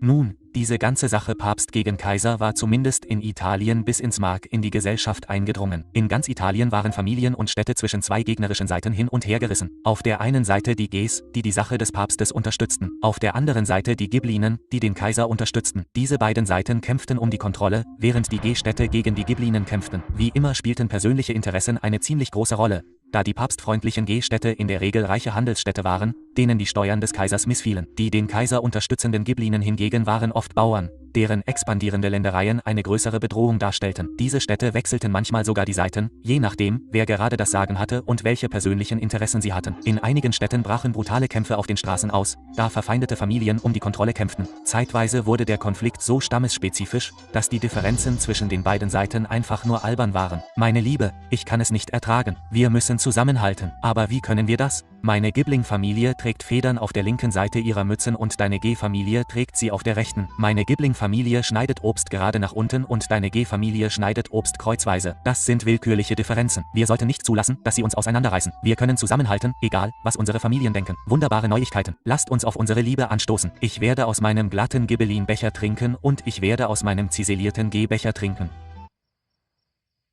Geh mir aus den Augen, du dreckiges, päpstliches Weib. Zwei Stadtstaaten im Besonderen, die in eine langjährige Rivalität verwickelt waren der Kaiser, der Medena unterstützte, und der Papst, der das eimerliebende Bologna unterstützte. Zwischen den beiden Städten herrschte Unfrieden, da sie bereits mehrfach gegeneinander gekämpft hatten. 1249 nahmen beide Seiten an der Schlacht von Fulda teil, nach der die siegreichen Balinesen einen lebenden Esel nach Mada schickten, um sie zu demütigen. In den folgenden Jahrzehnten unternahmen die beiden Seiten gelegentlich kleine Tagesausflüge in das Gebiet des jeweils anderen, um sich ein wenig gegenseitig zu schikanieren. Im schicksalhaften Jahr 1325 unternahmen die Bologneser einen solchen Ausflug und verwüsteten einige Ackerflächen. Der Herrscher von Modena, Passarina de Bonacolsi, wollte davon nichts wissen. Die Bologneser verfügten über zwei große Festungen, die ihre Stadt im Südwesten schützten. Als Vergeltung beschloss es, Pasarino, eine Armee aufzustellen und eine von ihnen zu belagern. Hey, ihr dreckigen Balinesen-Idioten, denkt ihr könnt unsere Ackerflächen plündern? Kommt hier raus und stellt euch mir wie ein Mann. Hey Mann, was geht ab? Ich bin nur rausgekommen, um dir zu sagen, dass es keinen Grund gibt, uns zu belagern, weil... Hey Mann, entspann dich. Ich versuche dir zu sagen... Wow, hör auf damit. Ich versuche dir zu sagen, dass ich insgeheim mit der Sache des Imperiums sympathisiere und dir die Festung bereitwillig überlassen möchte. Oh, cool. Okay. Alter, wofür war das? Weil du dein Volk verraten hast. Und das ist, weil du dich meinem angeschlossen hast. Die Bolognesen waren ziemlich unglücklich darüber, eine ihrer wichtigsten Verteidigungsfestungen zu verlieren. Aber um die Sache noch schlimmer zu machen, ist dann das passiert. Hey, warte mal, was? Wo ist der Eimer? Oh nein, er ist weg. Diese Minenarbeiter müssen ihn genommen haben. Wir werden sie dafür bezahlen lassen. Das ist inakzeptabel. Sie mögen uns das Leben nehmen. Sie mögen unsere Festung nehmen, aber unseren Eimer werden sie niemals nehmen. Oh, warte, hier ist er. Ich habe ihn gefunden. Leute, er ist genau hier. Puh, könnt ihr euch vorstellen, wenn wir deswegen einen Krieg anfangen würden? Das wäre wirklich dumm gewesen und es gäbe wahrscheinlich eines Tages 1 Milliarde Videos darüber auf YouTube. Gott sei Dank ist es nie wirklich passiert. Das ist richtig. Die berühmte Geschichte, die ihr vielleicht über den Krieg des Eimers kennt, dass der Krieg begann, weil Mardena Bolognas Eimer gestohlen hat, scheint nicht ganz zu stimmen. Ich war überrascht, als ich herausfand, dass der Eimer zu Beginn des Krieges wahrscheinlich nicht wirklich gestohlen wurde. An dieser Stelle möchte ich mich bei meinem YouTube-Kollegen und Geschichts-YouTuber M. Laser bedanken und ihm ein großes Lob aussprechen. Er ist der einzige, den ich gefunden habe, der tatsächlich eine fantastische italienische Originalquelle übersetzt und mir dann freundlicherweise erlaubt hat, seine Arbeit für meine eigene Recherche zu verwenden. Er macht wirklich gut recherchierte und tiefgründige Videos und hätte definitiv viel mehr Abonnenten verdient. Schaut also unbedingt vorbei und schaut es euch an. Der wahre Grund, warum Bologna Mardena den Krieg erklärt zu haben scheint, ist schlicht, dass sich beide hassten und gegnerische Fraktionen unterstützten. Der Papst hatte die Städte G dazu aufgerufen, Pasarino anzugreifen, und Bologna wollte seine Festung zurück und sie wollten sie zurückbekommen. Bologna verfügte über eine große Streitmacht, viel mehr als Mardena aufbieten konnte, weshalb sie sich ziemlich sicher fühlten. Sie schickten die Hälfte ihrer Streitmacht zur Belagerung und Rückeroberung des Fort. Die andere Hälfte bezog Verteidigungsstellungen, um die Modainer am Überqueren des Flusses zu hindern. Die kleinere Streitmacht der Modainer hatte Mühe, eine Stelle zum Überqueren zu finden. Eines Nachts sagten sie: Leute, aufgepasst, wir greifen weit oben im Norden an. Ihr solltet eure Truppen besser in Bewegung setzen. Oh, sieh dir das an? Das war ja einfach. Und im Nu waren die Moneser auf der anderen Seite des Flusses. Die Bolognasen rechneten wahrscheinlich damit, dass die Modainer kommen und ihre Belagerung brechen würden. Doch stattdessen griffen die Modernen das zweite Fort bei Zappalino an. Bologna konnte es sich nicht leisten, beide Verteidigungsanlagen zu verlieren, weshalb die gesamte Streitmacht der Bologneser in Verteidigungsstellungen bei Zappalino umzog. Als die Mod eintrafen, war es bereits spät am Tag. Und es blieben nur noch etwa 2 Stunden Sonnenlicht. In den meisten mittelalterlichen Schlachten errichteten beide Seiten an dieser Stelle ein Lager, ruhten sich für die Nacht aus und bereiteten sich auf die Schlacht am nächsten Tag vor. Doch die zahlenmäßig unterlegenen Modernen entschieden, dass der einzige Weg zum Sieg darin bestand, einen schnellen, entscheidenden Schlag zu führen, während die Bologneser noch unorganisiert und unvorbereitet waren. Und genau das taten sie. Sie stürmten auf die Bologneser Linie zu, und die beiden Seiten lieferten sich einen erbitterten Kampf. Dann setzten die hinterhältigen Modernen den wohl vorhersehbarsten und doch irgendwie immer wieder überraschenden Schachzug der mittelalterlichen Kriegsführung an. Sie schickten die Kavallerie um die Seite herum und griffen ihn von hinten an. Zack, zack, die Bologneser ergriffen die Flucht. Mit Tausenden von Verlusten hatte Mena gewonnen. Und die monesische Kavallerie verfolgte die balinesische Kavallerie bis zurück in die Stadt. Nach Menas Sieg unternahmen sie einen Rundgang durch das balinesische Umland und brannten unterwegs einiges nieder. Als sie die Stadt selbst erreichten, errichteten sie kein Lager, sondern belagerten die Stadt nicht, sondern feierten 3 Tage lang ein riesiges Fest. Die besiegten Bologneser konnten sich nur zurücklehnen und zusehen. Als die modernen Truppen ihre Sachen packten und sich zum Aufbruch bereit machten, bemerkten sie etwas. Oh, mein Gott. Hey, sieh dir das mal an. Nein, das ist ja Wahnsinn. Ist das dein Ernst? Sie benutzen immer noch traditionelle Brunnen. Hey, ihr dummen Bologneser, schon mal was von einem handwerklichen Brunnen gehört? Man kann nicht einmal Wasser aus dem Boden holen, ohne einen dummen Eimer zu benutzen. Das ist kein dummer Eimer, das ist ein großartiger Eimer. Ja, wie auch immer, Eimerjunge. Den nehmen wir mit. Also stahl Mardenis den Eimer von Bologna und stellte ihn in ihrer Kathedrale aus. Schließlich brachte er ihn ins Rathaus, wo er bis heute ausgestellt ist. Die beiden Städte einigten sich ein paar Monate später auf einen Friedensvertrag. Bologna musste hohe Reparationen zahlen, und im Gegenzug gab Mardena alle eroberten Gebiete zurück. Mena behielt den Eimer. Obwohl es eine der blutigsten Schlachten in der mittelalterlichen italienischen Geschichte war, änderte sie nichts, außer dass Mardena nun den Eimer von Bologna hatte. Der größere Machtkampf zwischen dem Papst und dem Heiligen Römischen Kaiser sollte noch einige Zeit andauern und spielte eine Rolle bei vielen wichtigen Ereignissen der mittelalterlichen Geschichte, wie den Kreuzzügen, der protestantischen Reformation und schließlich der allgemeinen Trennung von Kirche und Staat, die wir heute in Europa sehen. So, das war's. Wir haben etwas über den Papst und den Heiligen Römischen Kaiser, den Investiturstreit und schließlich den Krieg der Eimer gelernt. Es war ein langer Tag und es ist Zeit, das Licht auszumachen und schlafen zu gehen. Okay, ich liebe dich. Okay, gute Nacht.